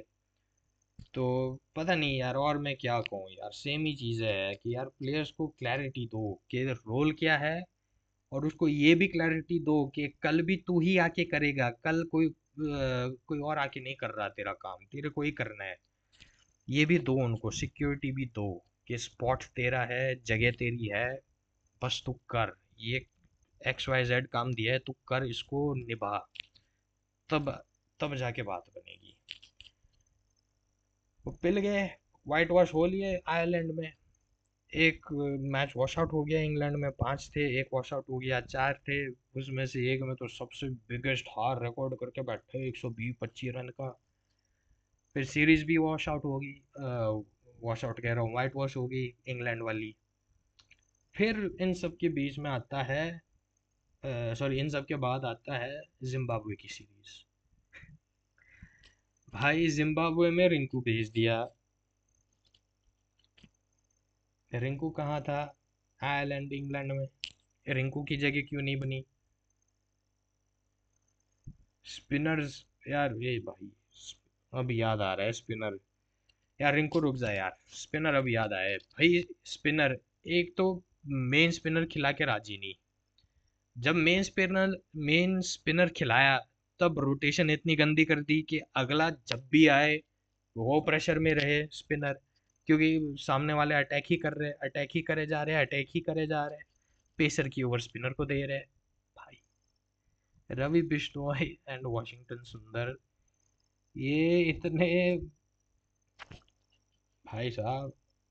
रवि रवि शास्त्री का आई थिंक वो कमेंट था, वो कमेंट्री कर रहे थे, तो आई थिंक किसी ने पूछा था रवि शास्त्री से कि रवि, ये वाशी आईपीएल में तो अच्छी बॉल डाल के गया था, ये करके गया था, वो करके गया था, यहाँ पे क्यों नहीं हो रहा उससे? क्योंकि वाशी भी बहुत महंगा जा रहा था, रवि बिश्नोई तो देने, वाइड पे वाइड या नो बॉल पे नो बॉल उसने एक्स्ट्रा इतने दिए है भाई। तो रवि शास्त्री ने कहा कि आईपीएल में तो ये है कि बैटर ही इस माइंडसेट में रहता है कि मैं तोड़ूंगा इसको। उसमें मिस क्यों हो के फिर मिस हिट हो के वो विकेट ले लेता है वाशी। यहाँ पे ऐसा थोड़ी ना है, यहाँ पे तो देख के खेलना है। बॉल, अब बॉल को उसकी मेरिट पे खेलना है यहाँ पे इंटरनेशनल में। और वाशी के पास ऐसा कोई खास स्टॉक बॉल सा टाइप का कुछ है नहीं कि वो बैटर को गुमराह कर दे। भाई साहब, वॉशिंगटन सुंदर और रवि बिश्नोई मैच किया, एक तो क्या कहते हैं, स्पेशलिस्ट स्पिनर। आई थिंक एक बार ही खिलाया है उसको, रवि बिश्नोई को। और भाई ने ऐसा परफॉर्म करके दिया, वो भी कतई जिद्दी, वो भी कह रहा है मैं भी परफॉर्म नहीं कर रहा अगर मेरे को हर रोज नहीं खिलाओगे तो। अगले ने इतने रन दे दिए भैंस की आंख। वो जा रहे हैं 10-12 के रन रेट से। भाई साहब क्या, किस किस पे बात करें ये? अब मैं तो सोचा तो बहुत था कि इस पे बात करूंगा, ये मुद्दा था, इस पे ट्रांजिशन करके इस पे जाऊंगा। अब तो कुछ याद ही नहीं आ रहा किस पे बात करूं। ऐसी डिप्रेशन सी फीलिंग आई है अब मेरे ऊपर। रिंकू, रिंकू पे आओ वापस। रिंकू कह रहा है मेरे को छोड़ दिया। यार रिंकू को ले ही नहीं गए, कोई फिनिशर था ही नहीं दुबे के अलावा। और एक तो दुबे का इतना घटिया यूज, ना उसको है तो वो ऑलराउंडर, ना उससे बॉलिंग करा रहे हैं, ना उससे फिनिशिंग ढंग सा करा रहे हैं, ना उसका नंबर फिक्स्ड बैटिंग में, ना उसका रोल फिक्स्ड बैटिंग में। यार क्या है? और कैचे कैचे तो इतनी छोड़ रहे हैं भाई साहब, हर मैच में इतनी इतनी कैचे छूट छूट रही है, सीरीज में इतनी इतनी कैचे छूट रही है भाई। व्हाइट वॉश हो लिए इंग्लैंड एंड आयरलैंड के अगेंस्ट T20 में। और फिर इसको, जिम्बाब्वे को 3-0 हरा के सबको लग रहा है सब ठीक हो गया भाई। घंटा कुछ ठीक हुआ है। गौती ब्रेक पे था जिम्बाब्वे में, वरना उसने उधर भी उल जुलूल हरकतें करनी थी। जिम्बाब्वे में ये था, वीवीएस लक्ष्मण, वीवीएस लक्ष्मण गया था एज हेड कोच गौती की जगह। तो उसने मेक श्योर किया कि हर नंबर पे एक उस नंबर का आदमी आ रहा है, एक स्पेशलिस्ट आदमी आ रहा है हर नंबर पे। ये नहीं कि बॉलर को ऊपर भेज दिया, फिनिशर को नीचे, और 90-10वें पे भेज दिया, ये नहीं हुआ। ये लाइनअप ऊपर नीचे नहीं हुई, उल जुलूल हरकतें जो है गौती की, वो नहीं हुई। तो वो देख के बहुत अजीब लगा, क्योंकि मैं एक्सपेक्ट कर रहा था कुछ तो होगा, बट अगेन पता था वो नहीं है, गौती नहीं है, तो कुछ नहीं होगा। बट अंदर से फीलिंग थी कि शायद गौती ने मैसेज भेजा हो कि भाई इसको ऊपर भेजियो, अक्षर पटेल को ऊपर भेजियो, वाशी को ऊपर भेजियो, फलाना डिमकी को ऊपर भेज दियो दुबई से। बट एटलीस्ट यार, वो वीवीएस लक्ष्मण वो अपने हिसाब से टीम को चला के गया है। 3 मैच जीत गए, और वहाँ पे भी कोई वो था नहीं। हाँ, अगर हारते तो एक मैच हारते, सीरीज तो इंडिया नहीं जीतनी थी, ये तो फिक्स था। England T20s and Zimbabwe T20s के बीच एक वनडे सीरीज होती है बिटवीन इंग्लैंड एंड इंडिया। एक तो सबको इतनी राहत हो गई कि रोहित और कोहली आए, रोहित और कोहली सबको दिख गए इतने टाइम बाद। तो उस चक्कर में सबको ये राहत हुई कि चलो इधर तो जीत ही लेंगे, ये वो भाई। गौती कहता है ऐसे कैसे। पहली मैच इंडिया जीत गई, फर्स्ट मैच इंडिया जीत गई वनडे सीरीज की। बट फिर लगातार हार गए तो यहाँ पे भी सीरीज लॉस्ट ही है। और दूसरी जब हारे, फिर एक सूत्र होता है जिसने मूत्र किया है कि रोहित शर्मा को ये बताया गया है कि लॉर्ड्स का वनडे मैच, जो तीसरा वनडे था इस इंग्लैंड वाली सीरीज का, वो भाई साहब आपका लास्ट है करियर का। देवेंद्र पांडे ने ये खबर लीक की थी। अब देवेंद्र पांडे का ये है कि सब कह रहे झूठा है, सब मतलब आधे आधे लोग कह रहे झूठा है, आधे लोग कह रहे कि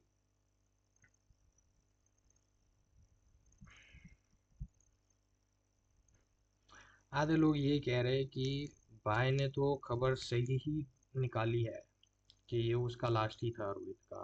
बट ये जो फिर बाद में प्रेशर बना है पूरे सिस्टम पे कि ये रोहित का लास्ट नहीं हो सकता करके, इसमें फिर शायद ये बात गलत हो जाए। तो कुछ का मानना वो है, कुछ का मानना ये है। मेरा मानना ये है, मैं देवेंद्र पांडे को जानता नहीं ना, मैं जानता ही नहीं था कि ऐसा नाम का आदमी भी है। और वो ऐसा वो सूत्र टाइप भी है। तो जब ये खबर आई और सब सैड हुए ऑब्वियसली, यार रोहित का आखिरी मैच है, ऐसा कैसे हो सकता है। तो मेरे यार, मैं भी बहुत डाउन हो गया यार, ऐसा होना नहीं चाहिए, एक अधूरा काम है। नो डाउट ये काम पूरा हो जाना चाहिए था 23 में। रोहित भी वो यही सोचता होगा रातों को कि यार वो क्या हुआ था उस दिन। बट चलो, एक अधूरा काम है, अगले ने इतनी डेडिकेशन दिखाई है, इतना अपने आप को तैयार किया है, फिटनेस बनाई है रोहित ने। विराट तो चलो पहले से फिट है, उसके साथ तो फिटनेस का इशू नहीं है। बट ये जो टोला है, अगर करण गौती का, ये तुले हुए हैं दो चीज़ों पे कि सुपरस्टार कल्चर नहीं चाहिए, और हमें सीनियर्स जो है, क्योंकि वो उम्र हो चुकी है, तो अब हम उनको आगे लेके नहीं चल रहे हमारे प्लान्स में, ये उनका सूचना है। तो मुझे लग गया कि शायद सही है, क्योंकि टेस्ट में यही हुआ था। रोहित ने सिडनी टेस्ट में अपने आप को ड्रॉप किया था, उसने कहा था मैं कहीं नहीं जा रहा। एंड में बीच आईपीएल में एक स्टोरी लगती है थैंक यू सो मच की। क्या हुआ क्या नहीं, बाहर की दुनिया नहीं जानती। रोहित शर्मा, विराट कोहली एंड मैनेजमेंट, तीन पार्टीज है, तीनों को पता है क्या हुआ था, क्या डिस्कशंस हुई थी, क्यों उन दोनों ने रिटायरमेंट ली थी। तो मुझे लग गया यार, कम से कम एटलीस्ट पता चल रहा है कि ये अगले का लास्ट मैच है। तो मैं फुल तैयारी करके बैठ बैठ गया। मैं मैच देखी फुल, क्या कहते हैं, इमोशनल होके। फिर साथ साथ आई थिंक उसी दिन, मैच के दिन या मैच के एक दिन पहले, उसका एक स्टेटमेंट आता है, जो बीसीसीआई का वो है, प्रेसिडेंट या सेक्रेटरी पता नहीं क्या है, उसका स्टेटमेंट आता है कि Rohit Sharma is not retiring, he will play for India as long as he is in our scheme of things करके। तो लोग खुश हो गए कि चलो वो रिटायर नहीं हो रहा, खेलेगा, न्यूजीलैंड जा रहा है, ये वो। बट मैंने वो स्टेटमेंट वापस पढ़ा, क्योंकि एक दो यूट्यूबर थे, उन्होंने वो पढ़ा था और ये एंगल लाए और ये थॉट भी उन्होंने ही डाला है दिमाग में कि वो स्टेटमेंट पढ़ो एक बारी कि Rohit Sharma is not retiring. ये तो पूरी दुनिया को पता है वो रिटायर नहीं हो रहा। वो रिटायर होगा 27 के फाइनल में, 27 वनडे वर्ल्ड कप के फाइनल में अगला रिटायर होगा, ये तो सबको पता है। तो अभी तो वो रिटायर नहीं हो रहा, ये सबको पता है।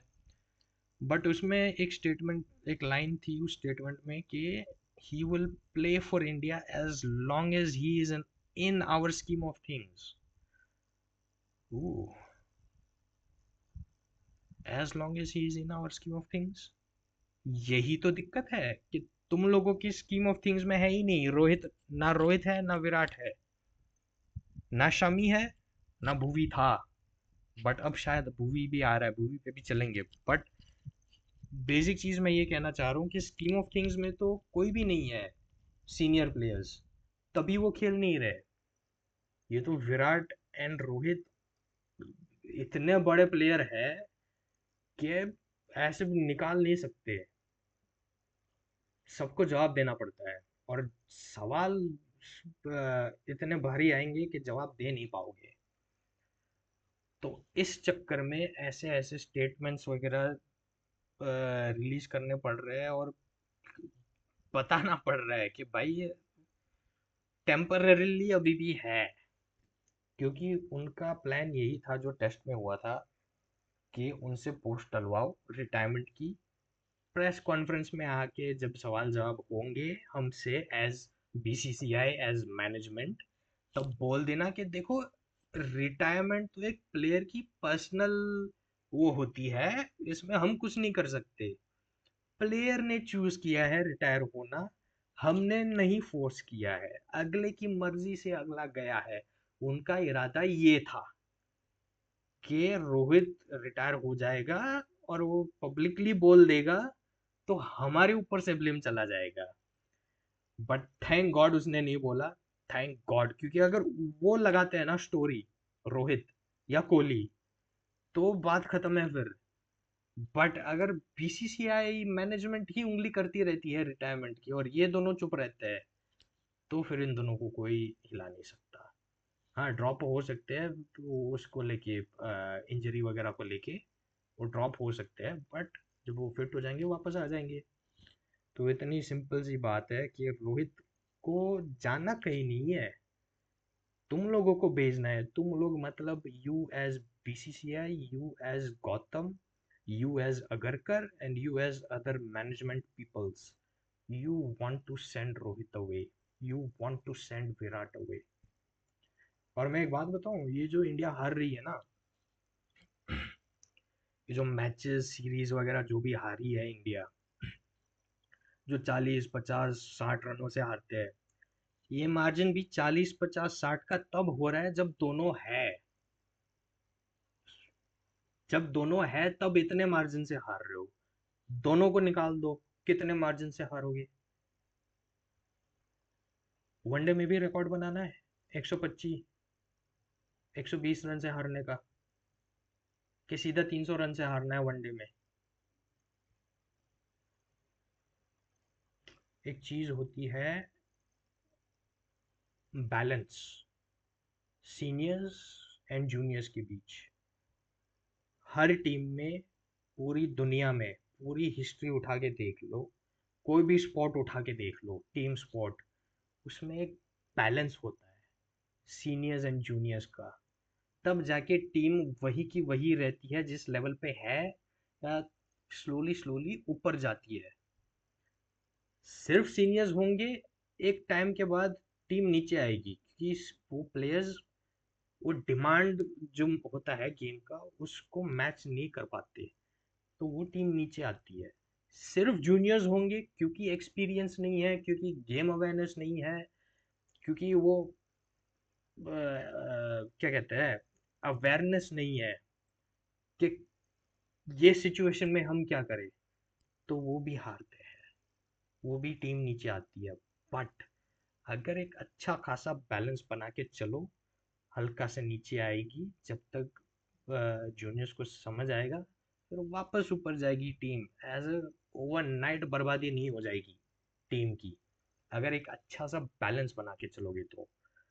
अब बॉलिंग का उठा लो, बैटिंग में तो चलो विराट रोहित है, उनके साथ यंगस्टर, यंग तो है नहीं बट लगा लो, गिल, श्रेयस, राहुल, किसान को लगा लो, या उसको अ, अरे वो और बैटर कौन है, दुबे है क्या, आई थिंक दुबे है फिनिशर, उसको लगा लो, क्योंकि हार्दिक था नहीं तो अभी उसको लगा लो। तो कम से कम ये है कि एक वो बैलेंस हो रहा है, विराट एंड रोहित की साइड से। बॉलिंग में तो ये है ही नहीं ना, वो है जस्सी हर मैच में नहीं है ना, ये क्या नाम है इसका, शामी है ना, भुवनेश्वर है। भुवनेश्वर का अगेन इसलिए नाम कह रहा हूँ क्योंकि बातें चल रही है भुवी की, देखते हैं क्या होता है भुवी के साथ। तो सीनियर बॉलर कोई नहीं है, सीनियर बॉलर इस टाइम पे आपका हो गया जस्सी, जो उसका वर्कलोड के इश्यूज चलते रहते हैं, तो वो एक चीज़ मैनेज करनी होती है उसको। उसके अलावा था हार्दिक है, हार्दिक भी इंजर्ड है। मेन सीनियर बॉलर कौन हो गया फिर, अर्शदीपी हो गया, अर्शदीपी हो गया, गुरनूर वगैरह को लेके घूम रहे हो, प्रसिद्ध को लेके घूम रहे हो, सिराज को तो वन फॉर्मेट बना के रखा है। सीनियर बॉलर कौन हो गया, अर्श अर्शदीपी हो गया, और कोई याद नहीं आ रहा, कुलदीप को खिलाना नहीं, पता नहीं क्यों। तो क्या करे आदमी, क्या करे क्या आदमी। यार बहुत बहुत चीज़ें मैंने सोची थी, ऐसे ऐसे वो मौक़ों पे, सॉरी, इस पॉइंट पे इस चीज़ के बारे में बोलूँगा, बट पता नहीं यार। अब इस पे चलते हैं, थोड़ी चीज़ें सेव करके रखी है, उस पे चलते हैं, एक second.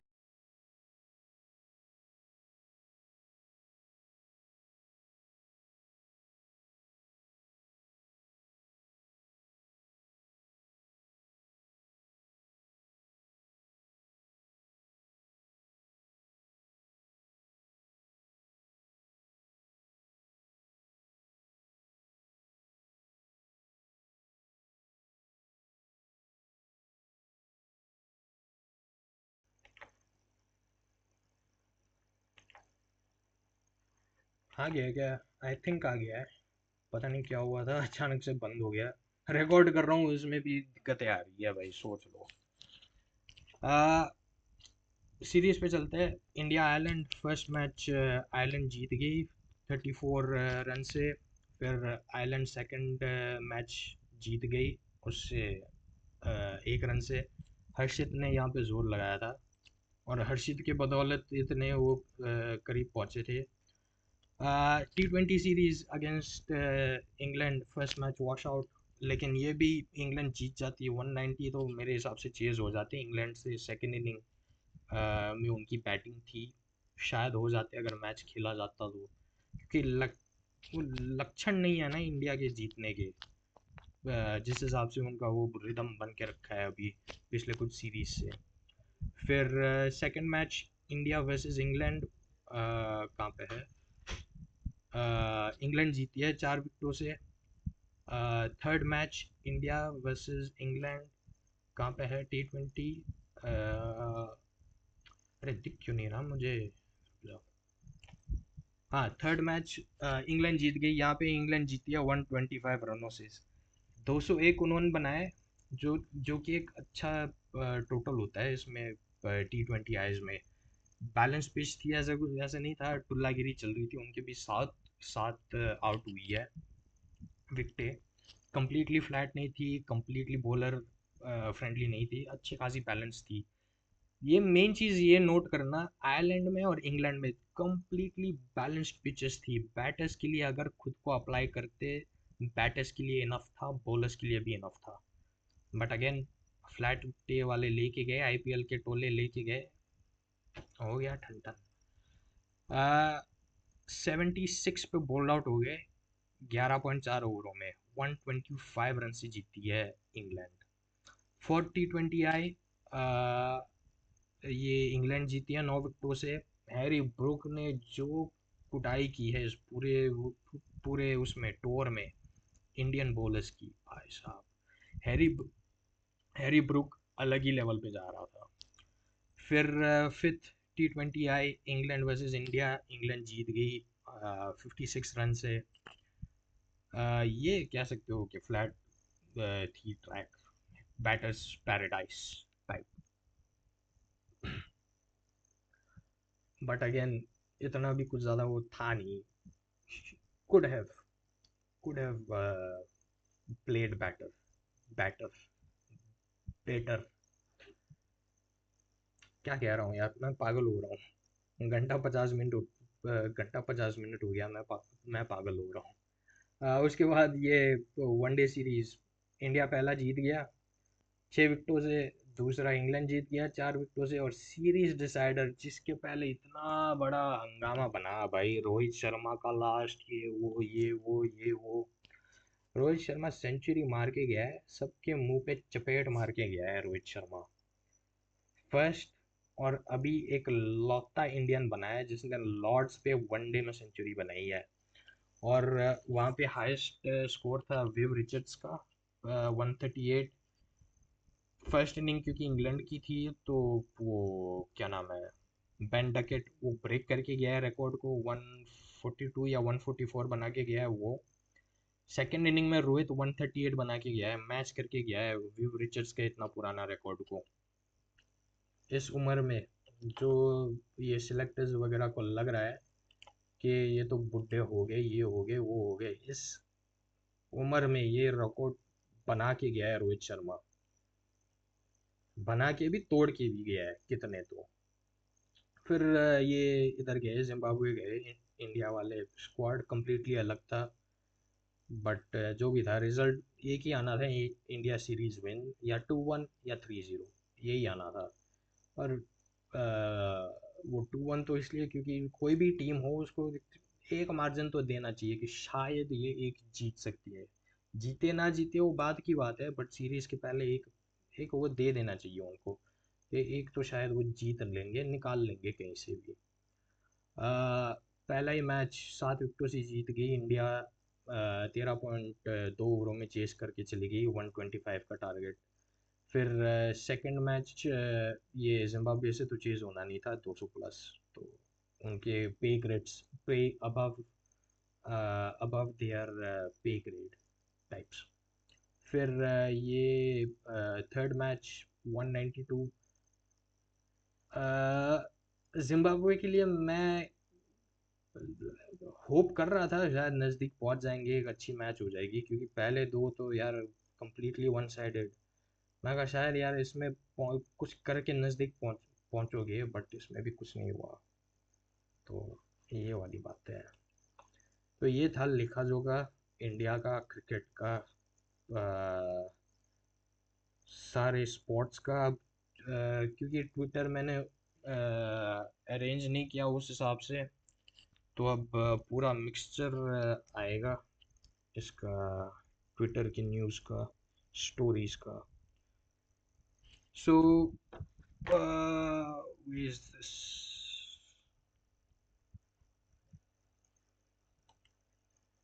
Okay.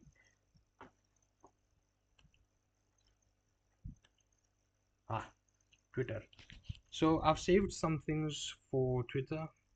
Problem is, it's been a long time since I've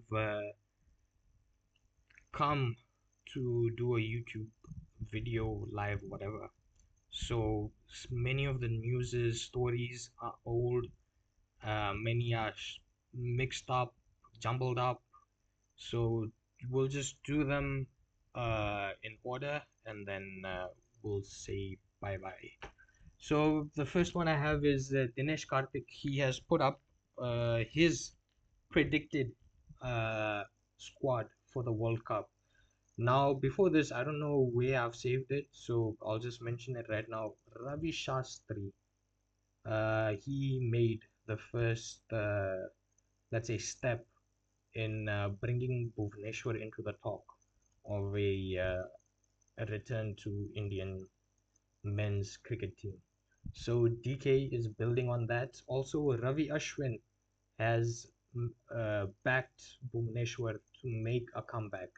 So DK's predicted squad for the 27 ODI World Cup batters: Shubman Gill, Rohit Sharma, Virat Kohli, Yashasvi Jaiswal, Shreyas Iyer. Keepers: Ishan Kishan and Rahul. I thought maybe Pant, but he's not in the picture, so yeah, understandable. All rounders: Hardik Pandya, Nitish Kumar Reddy, Akshar Patel. What about Jadeja? Is Jadeja retired from ODIs? I don't think so. What about Jadeja? Spinners, you only need the one. It's in South Africa, and you've got the spin all rounder as well. So, Kuldeep, your lone spinner, that's fine, completely fine. Paces: Jasprit Bumrah, uh, Mohammad Siraj, and Mohammad Shami, and he's gone with Bhuvneshwar Kumar. So he's gone with four paces and then two pace bowling all rounders. So basically, this is just if, buts, and maybes, but everyone is making a shout for, how do I can yes, for him, Bhuvneshwar Kumar. Everyone is making a shout for Bhuvneshwar to make a comeback, and I have read that maybe, possibly, Bhuvneshwar will make a comeback in Indian colors, maybe. So Ravi Shastri has picked his 11. His 11 again. It's not. Whoa, whoa, whoa! It's not the fixed squad. Sorry, the fixed 15 that will go. It's just his 15 that he thinks should go. Gill, Sharma, Kohli, Rahul, Iyer, Pandya, Akshar, Jadeja. See, Jadeja is in the squad. Bumrah, Siraj, Shami, Kuldeep, Bhuvneshwar. Bhuvneshwar again, key, Bhuvneshwar. And Jaiswal, and he's gone with Pant as well. So, yeah, Bhuvneshwar, big talk of Bhuvneshwar coming back into the setup of the Indian cricket team. WWE SummerSlam is this weekend, I want to say. Yeah, this weekend, August, is it 1st and 2nd? Yeah. Night one, Cody versus Punk. I don't understand the feud. The build up could have been better, should have been better. Cody, all of a sudden, he's saying that I can love you and respect you, but I don't like you on SmackDown. Complete bullshit. The build up into SummerSlam. Liv and Io, yeah, yeah, okay, fine. Brock and Oba is going to be disappointing. It's fun because it's two guys smashing each other, heavyweights smashing each other.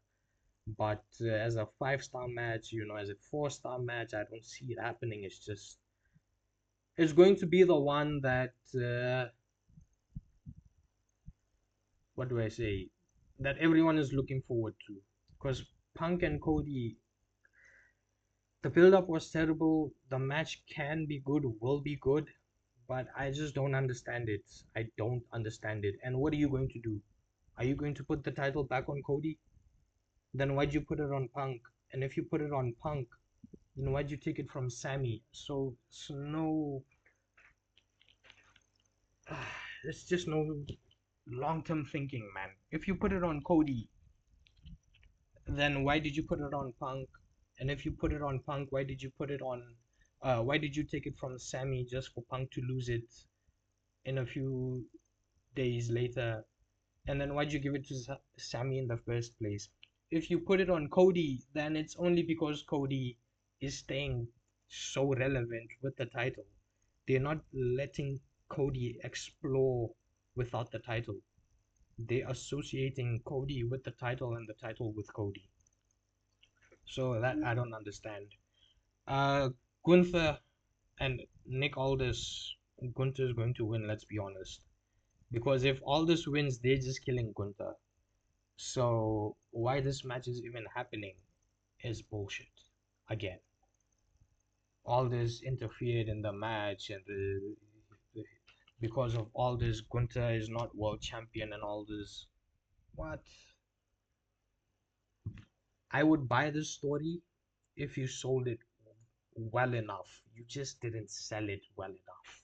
Sell it, man. Sell the story. You don't have any long-term thinking. That's the problem. Then you have Team Solo, uh, what's his name, Royce and LA, versus who's that, Fatu, and then the Usos. It seems every major pay-per-view we are having this war of teams. Like one side is this bad group that's terrorizing everyone, and the other side is just a bunch of individuals they put together to take them on. It's just, I'm tired of this play. I am tired of this play of the superhero good guys on one side, the superhero bad guys on the other side, and every major pay-per-view they're just going at it. We had this with the Bloodline and the Cody and gang, Randy and gang. We had this with Vision and Seth and his gang, and even before that, we've just consistently had it. I am tired of this. And then the ladies, the Bellas and the Fatal.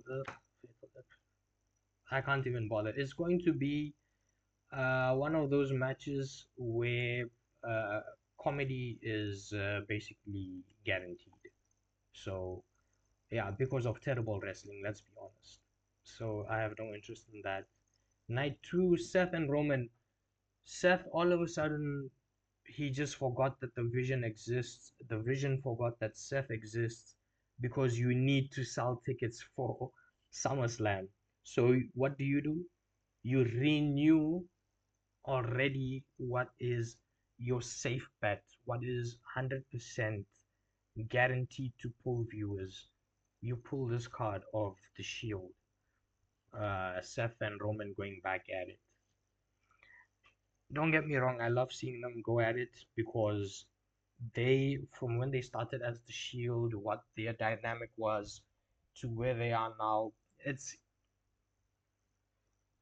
uh, completely different, right? And I want to see them go against each other, but have to build up for it. What was that? LA Knight in that one promo he cut. Oh, little brother this. Oh, little brother that. Oh, big brother this. Oh, big brother that. So I to an extent agree with that promo. I to an extent agree with that promo. And then Tiffany versus Jade versus Chelsea versus Charlotte versus Lash. This Lash I don't like. That Jade I don't like. Chelsea they're not using her well enough. Charlotte has lost all what should I say? That character that she built as Charlotte Flair, she's lost it. She's lost it. And with Tiffany, it's like I've hardly seen her with once she got that title. It's like I've hardly seen her, man. She's not cutting too many promos. She did a tag team just now with Chelsea, and they're trying to make Chelsea and Tiffany be friends. And that's terrible storytelling, man. Terrible storytelling. That's for the title match. Then you have Penta and Gable. This one will be good. As a wrestling match, this one will be good. You don't really need too much of a story. Yeah, they've been having a bit of a story on Raw, but not a crazy whole lot of build up. This one will be a good match. And then Trick Williams and Corbin. I hope Corbin gets it. I can't stand Trick Williams. That guy is too. He just feels like he's too full of himself, and I can't deal with him. And then Finn Balor and Sami Zayn, number one contender for the WWE title. Correct me if I'm wrong, but if you are champion, you lose your belt. Do you not get a rematch? Why is Sami in a number one contenders match? And then where did Finn all of a sudden come from in this number one contenders match? It's not like you're going to put the title on Finn. Finn should have got his title a long time ago. He should have become two-time champion a long time ago. Finn is due. Sammy was due. You handled it. You handled it completely wrong. So ugh, I swear, man, creative makes me so sick. And then you got WWE Unreal, and then there's in so intense discussions about players and moving them, and who do we push, who do we pull back, and who gets the spotlight and all this, and it makes me sick. It makes me sick. I can't stand, man, the nonsense storytelling. Then you've got Dominic and Danhausen. If I'm not wrong, Dominic had a 20-second match in AAA. Bruh, let me not even get into all that. Then we have contracts, Formula One contracts that are to expire at the end of the year. So we have, I think it's 11 drivers. We have 11 seats that need to be filled for next season. Haja, I expect him to renew. Alonso, he's playing his how should I say? He's playing the field. He's trying to see what will work for him, what won't work for him. So I think he will renew as well. Stroll has a lifetime. Uh, he's not going anywhere. He's got a lifetime supply of that Aston Martin seat, so he's not going anywhere. Ocon, I fear might lose out. I fear Ocon will not find a place on the grid. I don't know why. I just fear it. He's a nice guy. For me, he's a nice guy. If you look at his story of how he got to Formula One and him staying in Formula One, it's just a nice story in general. I like the guy. I like his character. Yeah, he's done some, let's say, not so smart things, but yeah, I like the guy. Ollie Behrman, I think he will get a renewal. There's no doubt in my mind. Oh, if not a renewal, he'll definitely go to another team, but he has a seat for next season, that's for sure. Carlos Sainz, I think, uh, if I'm not wrong, I think people were linking Sainz to Audi, saying that he's going to replace Hulkenberg. Not sure how that will pan out, but maybe that has some traction. Hulkenberg is out of it. Hulkenberg is out of the team, as is teammate Gabriel Bortoleto. Uh, I think both of them will sign. Bortoleto is going to sign on, but I don't know if the Sainz thing is real. If there is talks between Audi and Sainz. So if that's the case, I think Hulkenberg will then go to Williams. For me, it's just going to be a swap.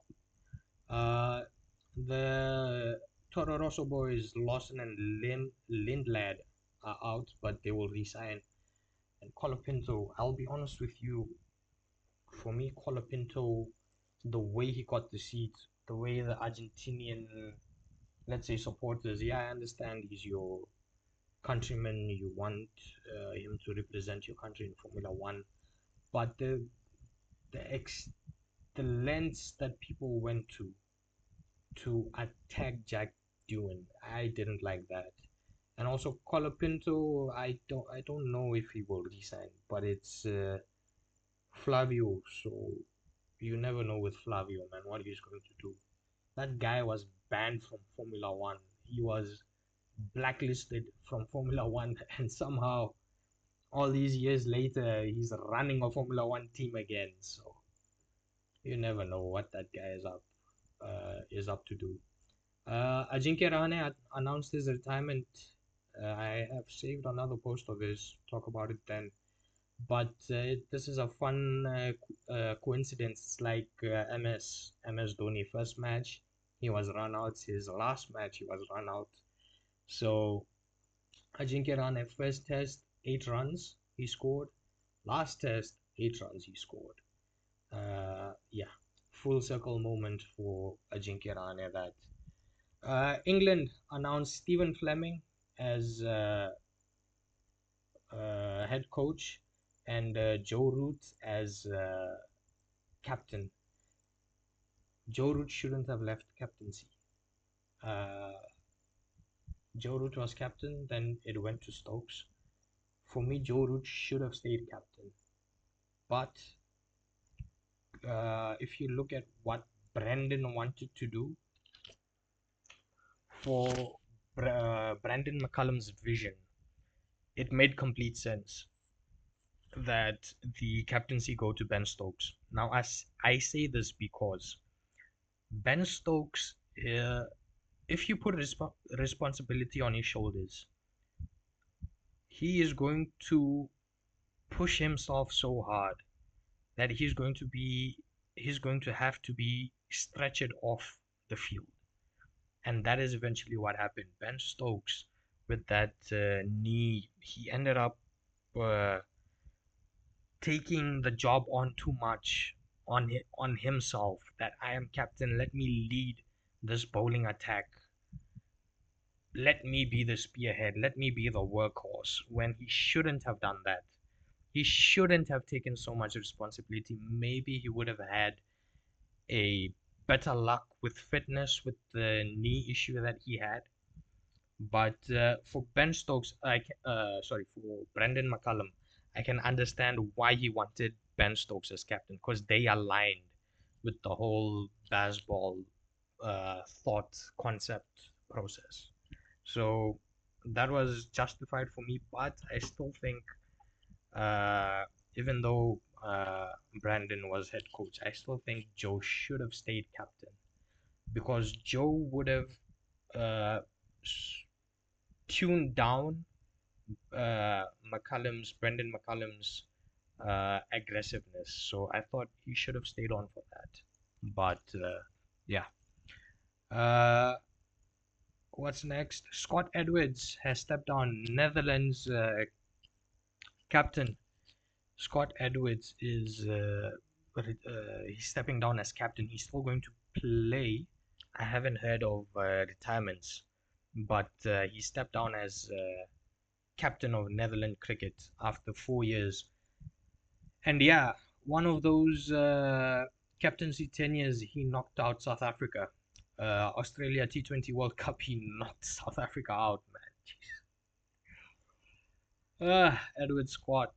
Edward Scott. I liked him. I liked him. Yeah, it was 22 World Cup, T20 World Cup in Australia. Uh, why I liked him was he knew what he had, right? And he worked around it. And what he did was he had a little piece of paper, a little notepad in his pocket. Even in I think the 23 World Cup, he also had it. Not sure about any other World Cup. I don't recall, but he had a little like notepad, and he had like plans written down and situations and all written down, and he would look at his and then move according to and everything. So it's those things about, when you are in your domestic circuits, when you're not in the international level, when you carry that little note with you on the field, and you look at it and you rotate your bowlers according to it, or maybe you have a field set written for XYZ batsmen, and you just organize everything. So small team, limited players with which he can move around with, but he did superb. He did superb, Scott Edwards. So he has passed the baton on to Bash Del lead. Uh, yeah. Okay. I I don't know much about Netherlands cricketers that much, but yeah. Okay. Okay. Jasprit Bumrah has been cleared for his fitness test at the BCCI Center of Excellence.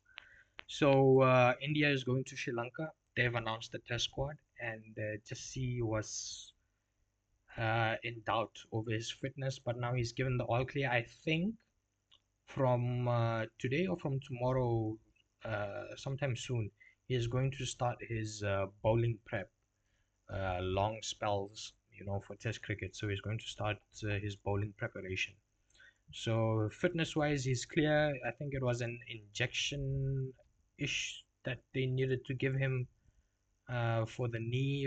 Now all is good, I think. So what's up? Test squad, yes. India test squad for Sri Lanka tour. Sri Lanka, I think 15th August, I think, is the first match. First test match. Shubman Gill captain, Gurnur Barar, Jasprit Bumrah was subject to fitness, but he's given the all clear. Ravindra Jadeja is back. Saransh Jain, at 33 years of age, he has been given a call up to the Indian Test squad. Whether he will debut or not, I think very likely he will debut because Akshar Patel is not in the squad. My question is, what about Abhimanyu Ishwaran? 30 years of age, surely he can play for India. Surely. Abhimanyu Ishwaran, you've completely dropped him from the squad. Surely he could have played. Surely he could have been in there in your top order. Surely. No? Okay. And then after Saransh Jaiswal, Dhruv Jurel, Prasid Krishna, Devdutt Padikkal is back. He will be on number 3 because Sai Sudarshan is also subject to fitness. Not sure about his status, but yeah, I think if Sai will play, then Devdutt will sit out. If Sai is injured, then Devdutt Padikkal will play. So then after Padikkal, Pant, Rahul, Siraj, and Sudarshan with the stars subject to fitness. And then Manav Suttar and Kuldeep Yadav. So that is the test squad to go to Sri Lanka. Boost for West Indies. Yeah, West Indies beat an irrelevant country, an irrelevant team. Australia, South Africa, New Zealand at the top. Bangladesh beat that same irrelevant country, so they've gone up. India, but yeah, still a lot of Test cricket to happen. A lot of Test cricket to happen from now until next year, June. So a lot of things will change. I think South Africa and Australia are your two finalists, with New Zealand uh, ready to replace one of the two. So I think South Africa, New Zealand, and Australia is between these three. But let's see what happens. Let's see what happens. So Australia leads up top. Again, this is a percentage for the total points that they contest for and that they win. It's a percentage of that that determines your ranking for the World Test Championship. So Australia with the highest percentage so far, they are on top. Then South Africa, New Zealand, and Iraq, and then India in fifth. But they will, uh, I'm not even sure I can say that they will win against Sri Lanka because of their record. First, they never used to lose at home. Now they're losing at home. They started winning away. Now they're not even winning away. They're drawing series, man. I don't know. Sri Lanka will win. Sri Lanka will win. Sri Lanka has a history of dominance in their own backyard. It's going to be a spinner's wicket.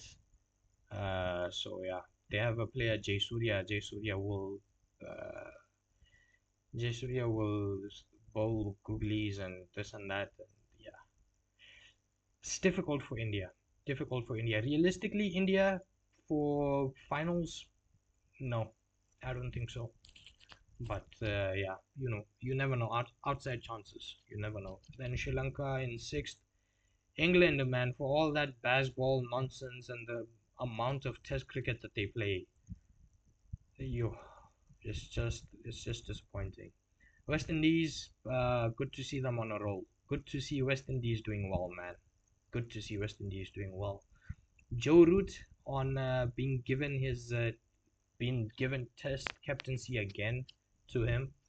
Test captaincy is a difficult but hugely rewarding job, and after enjoying a brief taste of it again, working with Brandon McCullum last month, Joe Root was captain for I think the eh, the second match. There was a three-match Test series between England and New Zealand, so Joe Root was captain for the second match, if I'm not wrong.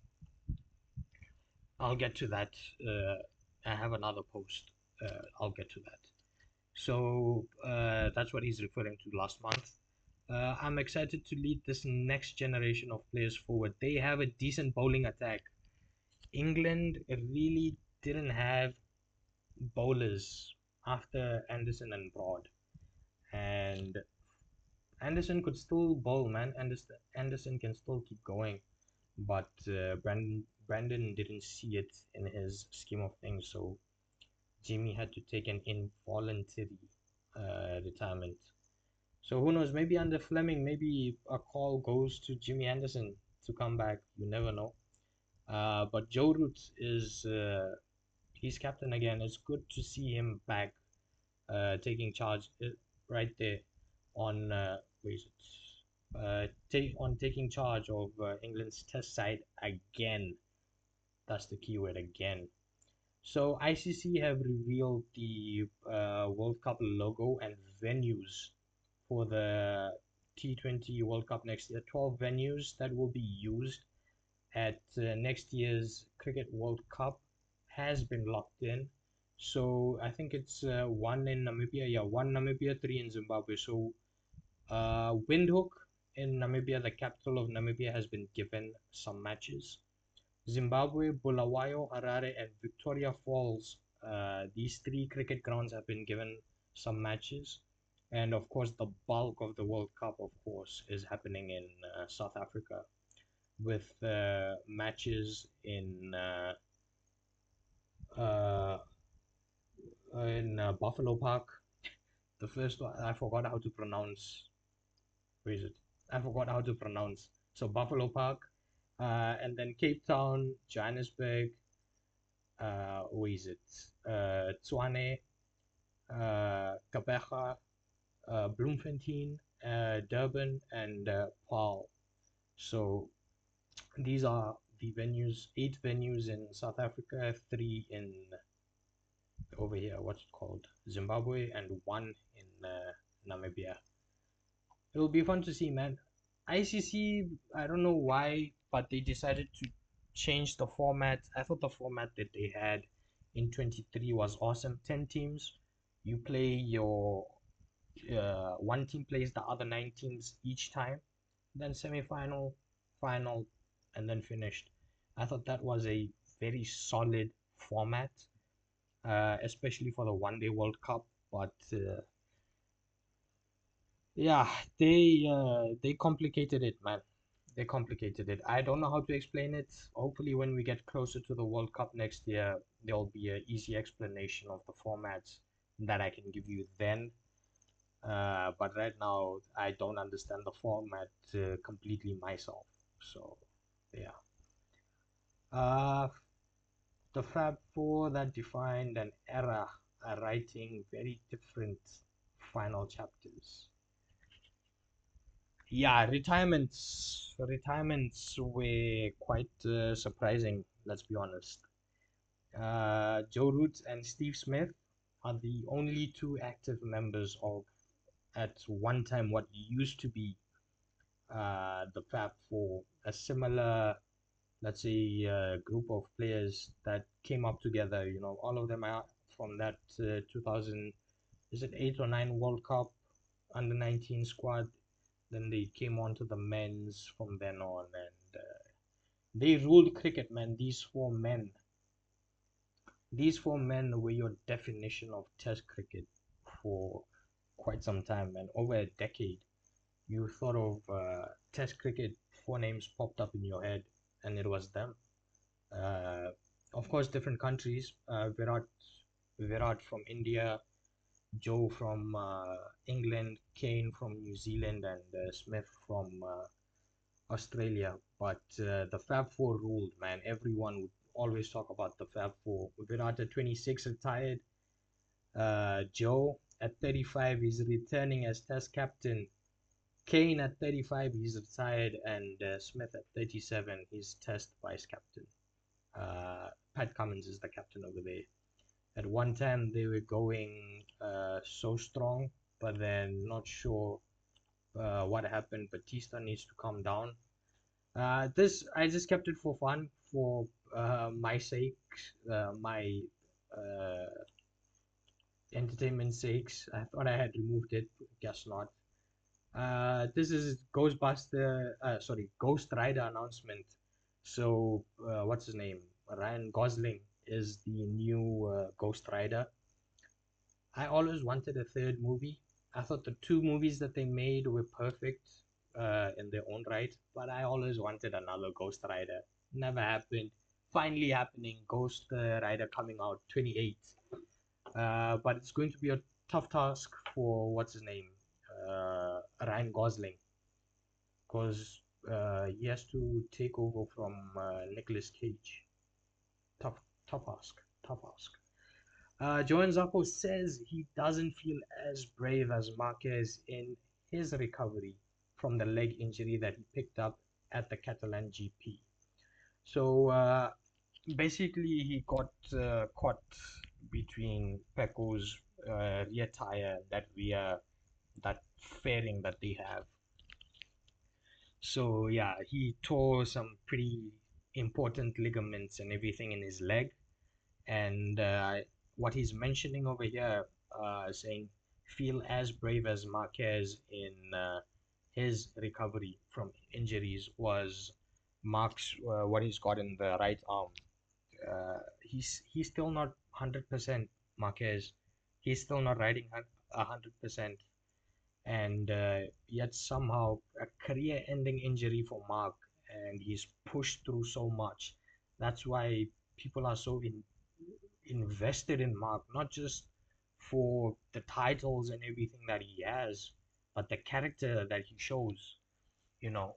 So he's referring to this over here, Joan Zarco, that he's not sure, man, about his recovery. He's not sure. He's not sure. It's a good rider. At least he got, was it the one win in Le Mans? When was it? A couple of years ago or last year? When was it? Was it podium or a win? I know he stood on the podium. I don't know if it was a win, but yeah. I mean, so many riders, man. You can name so many riders, dude. MotoGP, you name riders. Formula One, you name drivers. Wrestling, you can name wrestlers. In cricket, you name cricketers. So many athletes deserve more than what they got, man. They deserved more than what they got, and I feel Joanna is one of those. He deserves a better reputation than what he has. He's very reputed. Don't get me wrong, but he should have been there at the top. But again, the top of the mountain is, there's not a lot of space up there. There's not a lot of space. What's going on? Kimi admits MotoGP riders are crazy. They push close to 370 kph. Kimi Antonelli dominant force in Formula One with 6 wins out of the in the first 11 races. Oh, okay, yeah. So Kimi went over to watch one of the GPs, and then I think it was Mugello. I think. So then he was being interviewed. So he said, "Yeah, these guys are crazier than Formula One riders, Formula One drivers, and all." So that was that. Yeah. I don't know why I kept that. Not quite sure. So then this is quite a coincidence. The Honda to Gresini pipeline is real. So basically, all these guys were riding Honda, and then the next constructor they went to, the next bike they went to, was a Gresini. They first of all you've got Ika Lecuona, who was riding in Honda, went to Gresini. Then Alex in Honda went to Gresini. Then Mark in Honda went to Gresini. Then went to Ducati. And now John Mayer made the jump from Honda to Ducati. Confirmed Ika to step in for Famin Aldeguer at the British GP. So Famin is still recovering from injuries, man. So many injuries. This one was just Mark signing on until 28. So that was that. This is the lineup as it stands for uh, MotoGP. I mentioned it when I spoke about MotoGP way early on, maybe an hour or two ago. Geez, 2 hours 30 minutes, way longer than I expected this to go, but it's fine. And then, yeah, basically, this is how the grid is forming up. Behind me were the Honda boys. Quartararo announced, teammate not yet announced. Trackhouse and VR46 and Tech 3 yet to announce their lineup as a whole. Pramac and LCR yet to announce the second rider. And then you've got your big changes in Pecco to Aprilia, Jorge to Yamaha, Quartararo to Honda. Mia comes to Gresini, and yeah. So this is as it stands, your lineups. The first race, the season opener, Thailand has been confirmed for the 2027 season. This is 5th of March to the 7th of March. So great to go to Thailand for the opening race. I think the Thai GP is, which one is it? Is it Buriram? Correct me if I'm wrong. Is it Buriram, the circuit? It should be.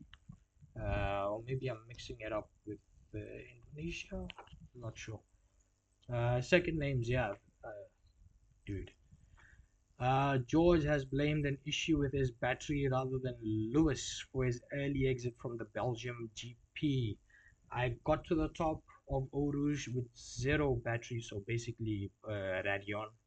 And then the incident with Lewis was honestly more of a racing incident. He didn't do anything reckless, although he did lose control of his car. So from that perspective, I could understand the penalty. But yeah. Yes, this is about George's DNF in Spa right at the start on the opening lap. So, yeah, that battery, I don't know what's going on with him, man. It's killing him. Sainz isn't happy with whoever approved these new gen cars in Formula One. Whoever saw these simulations in 22 and didn't look at it and say, how can we even accept that? Yeah, needs to review what happened there because it should have never happened at all. Signs on F1's new era of cars, and not just signs. It's Max was the most vocal about this whole issue of this generation of cars, this iteration of cars. But people were labeling him as a whiner, as a crybaby, that he just complains. But now other drivers finally also say stepping up and saying other things. This is Oscar isn't a fan as well. When you've got qualifying grids decided by computers behaving or misbehaving, it's a pretty crap way of going racing, says Oscar on F1 in 2026. So yeah, man, people aren't happy. fans were never happy. True racing fans were never happy. Were never happy. DTS people, they are like sheep, man. They don't think for themselves. They just go where the herd is going. So don't listen to DTS people. Quartararo signs with what's it called, Honda, for 27 and 28, 2-year contract for Quartararo. So that's where that is.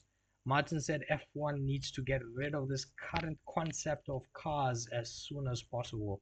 I've got a bit of a tear in my eye because we've lost all the great corners at Silverstone, and here we are at Spa with the same situation. Martin Brundle on the new F1 regulations at high speed circuits. Again, everyone hated the regs after testing. After some races, they said we'll make a review and make some changes. I can't remember which race they made the changes, but at some race they announced the power deployment rates and recovery rates and all were changing and being limited and increased and reduced and whatever. And that sorted out a temporary issue for the next set of tracks lined up. But overall, as a whole, this is just complete nonsense. It's just complete nonsense. So it's good to see people speaking on this issue, not just Max, because one person screams, he's called mad. The whole village screams, then they're onto something, right? So it's that kind of a situation. Toto on Ferrari missing out on Kimi Antonelli. So this is about the junior days that Ferrari should have scooped up Kimi as the Italian rider should have been the Italian driver should have been driving for the Italian team. So Ferrari should have done the job 6 or 7 years ago instead of realizing now that they have a good Italian driver in Kimi. Toto on Ferrari missing out. So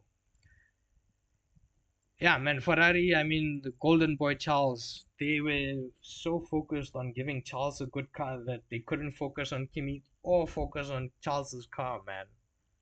They messed Charles up so bad, man. Charles has so much trauma. You know, if you sit down and think about what that kid has been through at Ferrari, that guy should get nightmares, man. Box nightmares. If you know, you know. Uh, Max, what's going on? You're not allowed to make a difference because it will just penalize you. Eh? You're not allowed to make a difference because it will just penalize you on the next race. Max believes the fastest drivers can no longer make the difference in Formula One, which is why the gap between teammates has become much smaller.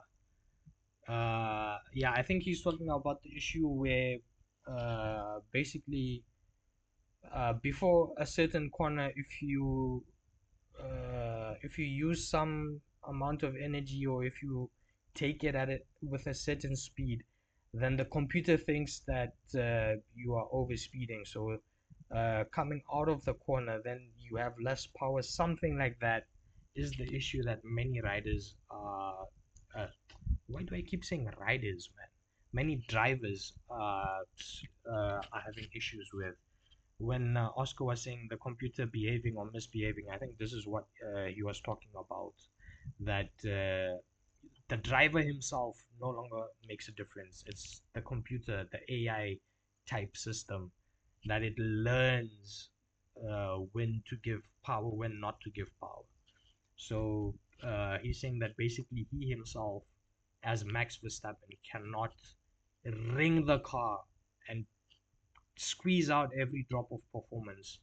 That's why he has to drive in a limited manner, and his teammate also has to drive in a limited manner. So the gap between the two uh, reduces.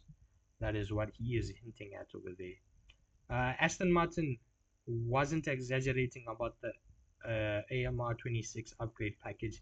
They brought 16 upgraded bits, major upgrades to Hungary, and they've got more in the pipeline for Zandvoort and after Zandvoort, Monza, I think.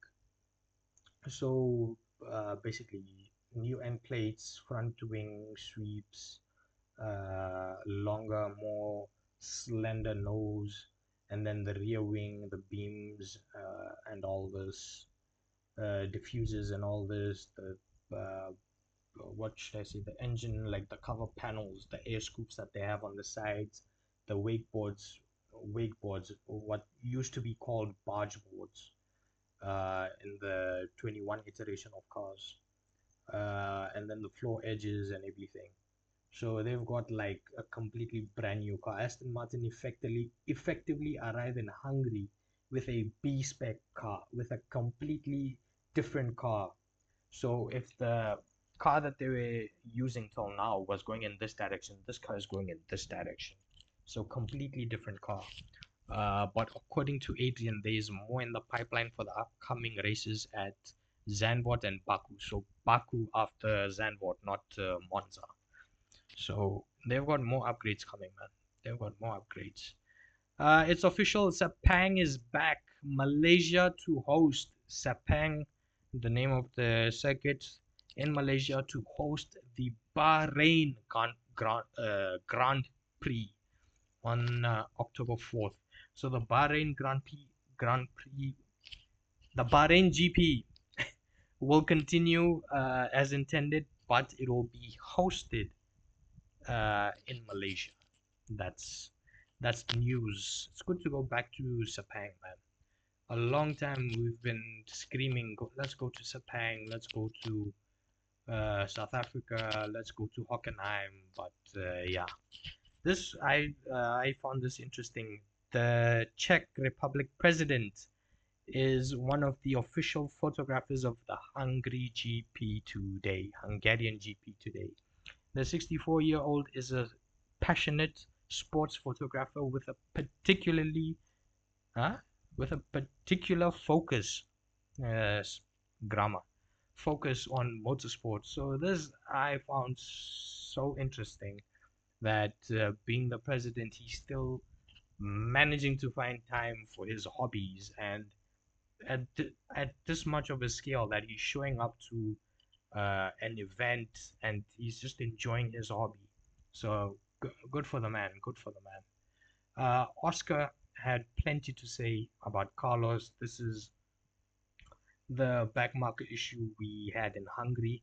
He was fighting Fernando for last place like it was the World Championship.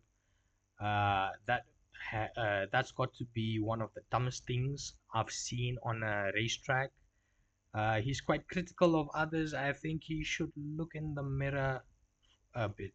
So yeah, Carlos has to take the blame for that. That was completely Carlos's fault. Stefano, yeah. So basically, uh, AWS or whatever the graphic provider is, they used to show like the battery in the car head, in the car you're riding on with, and all this and all that, the deployments, the recharges, and everything. So he's saying, Stefano, on this, that Stefano on missing battery data on broadcasts. So he's saying no one is interested in how you drive your car. So what the hell is Formula One about then? Everyone is interested in how you drive the car, man. I had an interesting discussion with George Lucas in Hungary, and he was giving me an incredible view uh, on how new fans are watching F1. They are fascinated on the fact that there is a lot of action, not interested in the angle of throttle or the percentage of brake pressure or how you overtake a driver.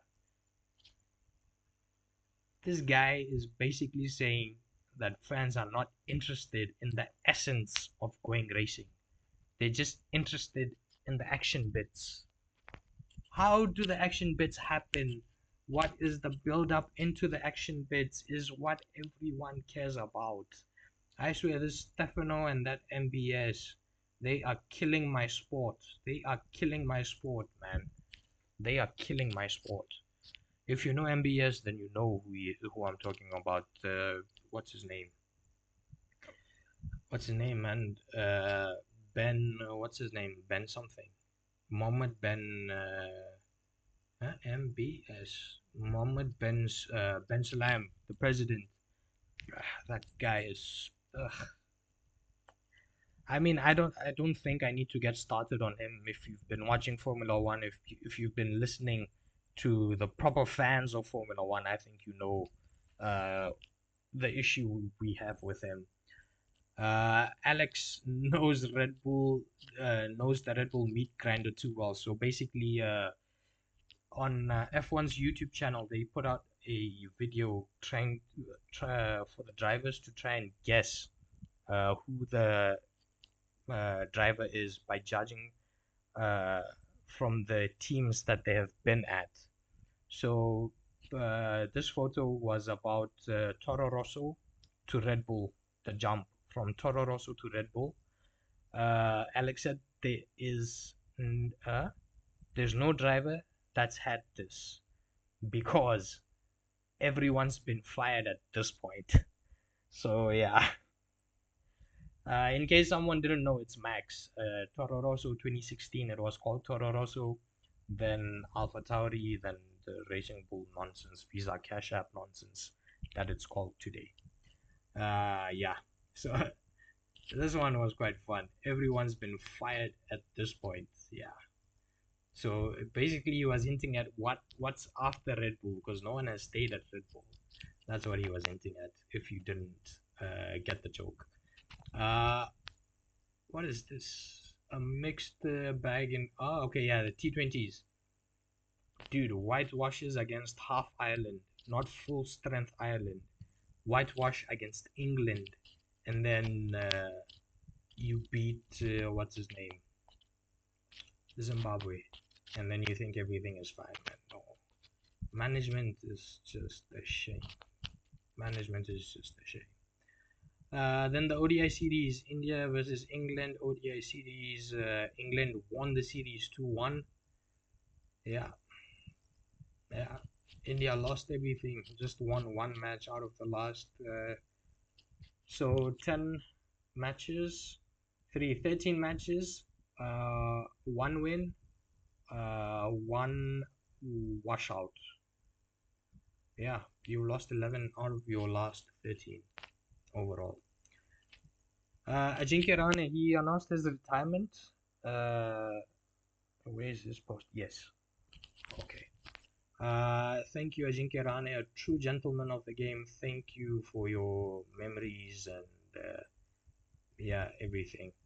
So he has called time on his career.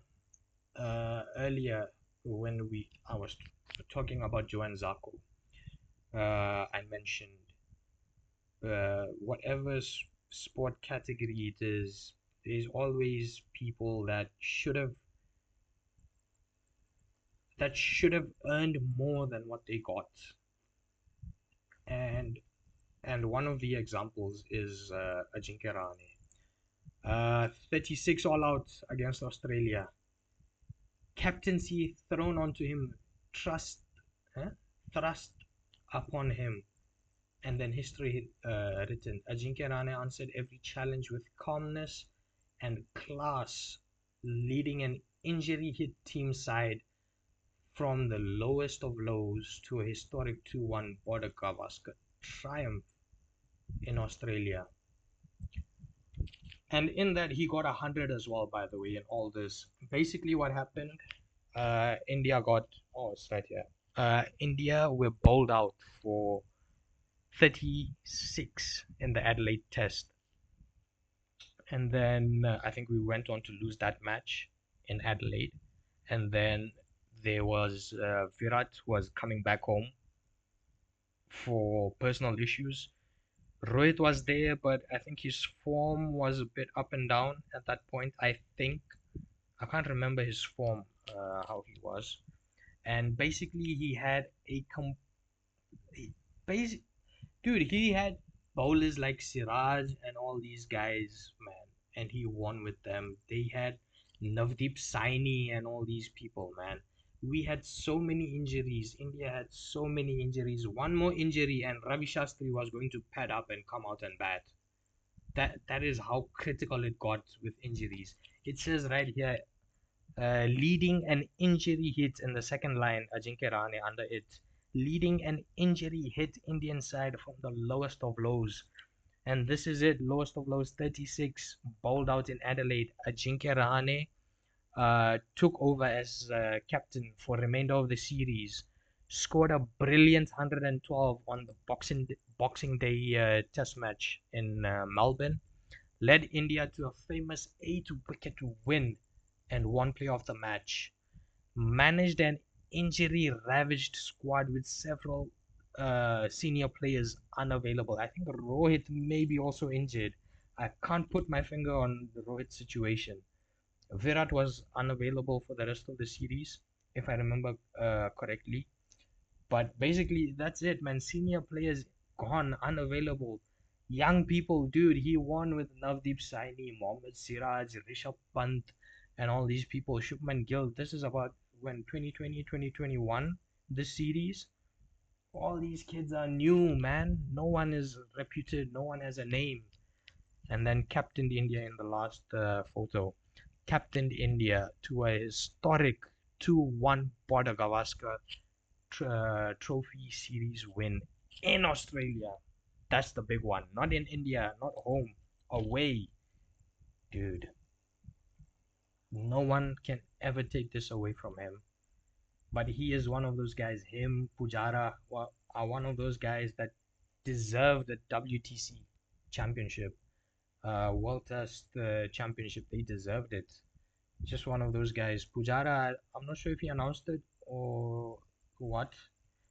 I've forgotten his status, if he's active or retired. But Ajinkya Rahane finally he has called time.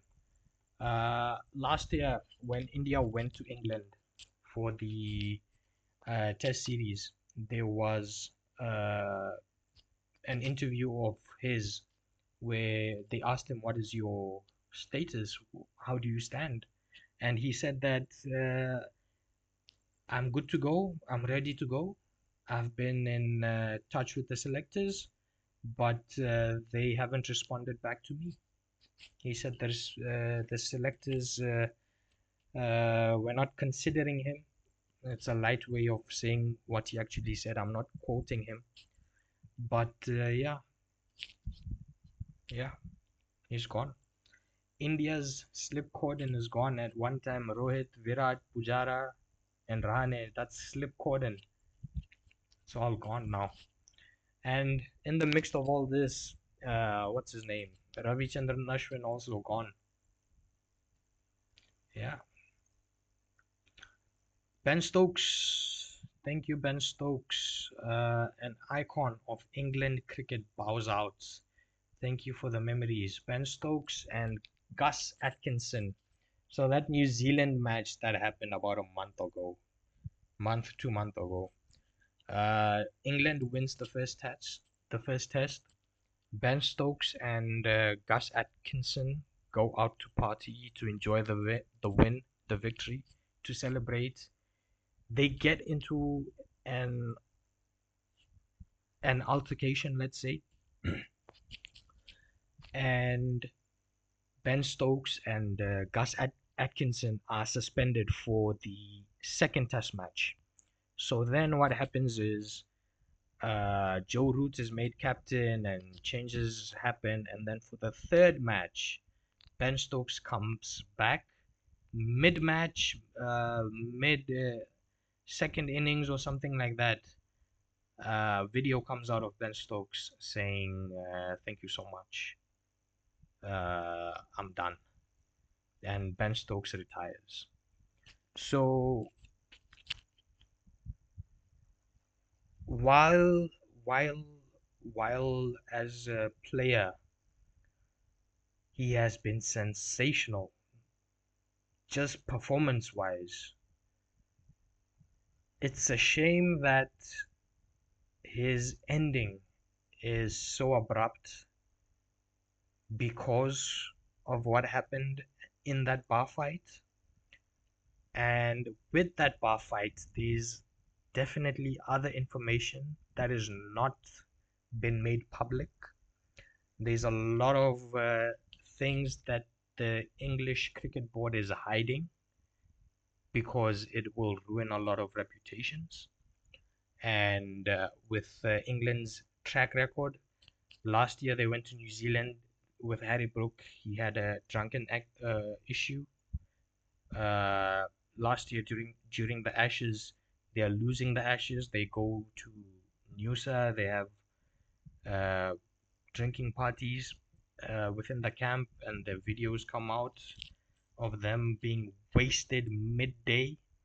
So something had to give with the way Brandon was running all this test wise, and it ended up being both of them. Brandon has given up test coaching. Stephen Fleming's taking over, and Ben Stokes has to give up his whole career.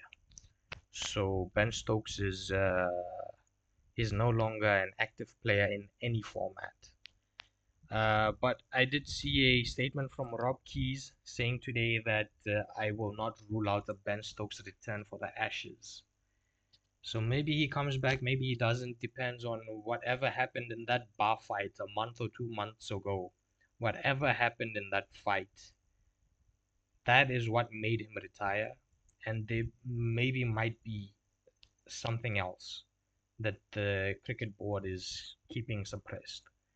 So maybe, very likely, we've seen the last of Ben Stokes, and thank you to England for bringing him, to have him, to allow him to have a send off, to let people know that it's his last and it's gone. Because with the Indian side, we don't really allow senior people to retire with the respect. They just end up putting out a post saying thank you so much. So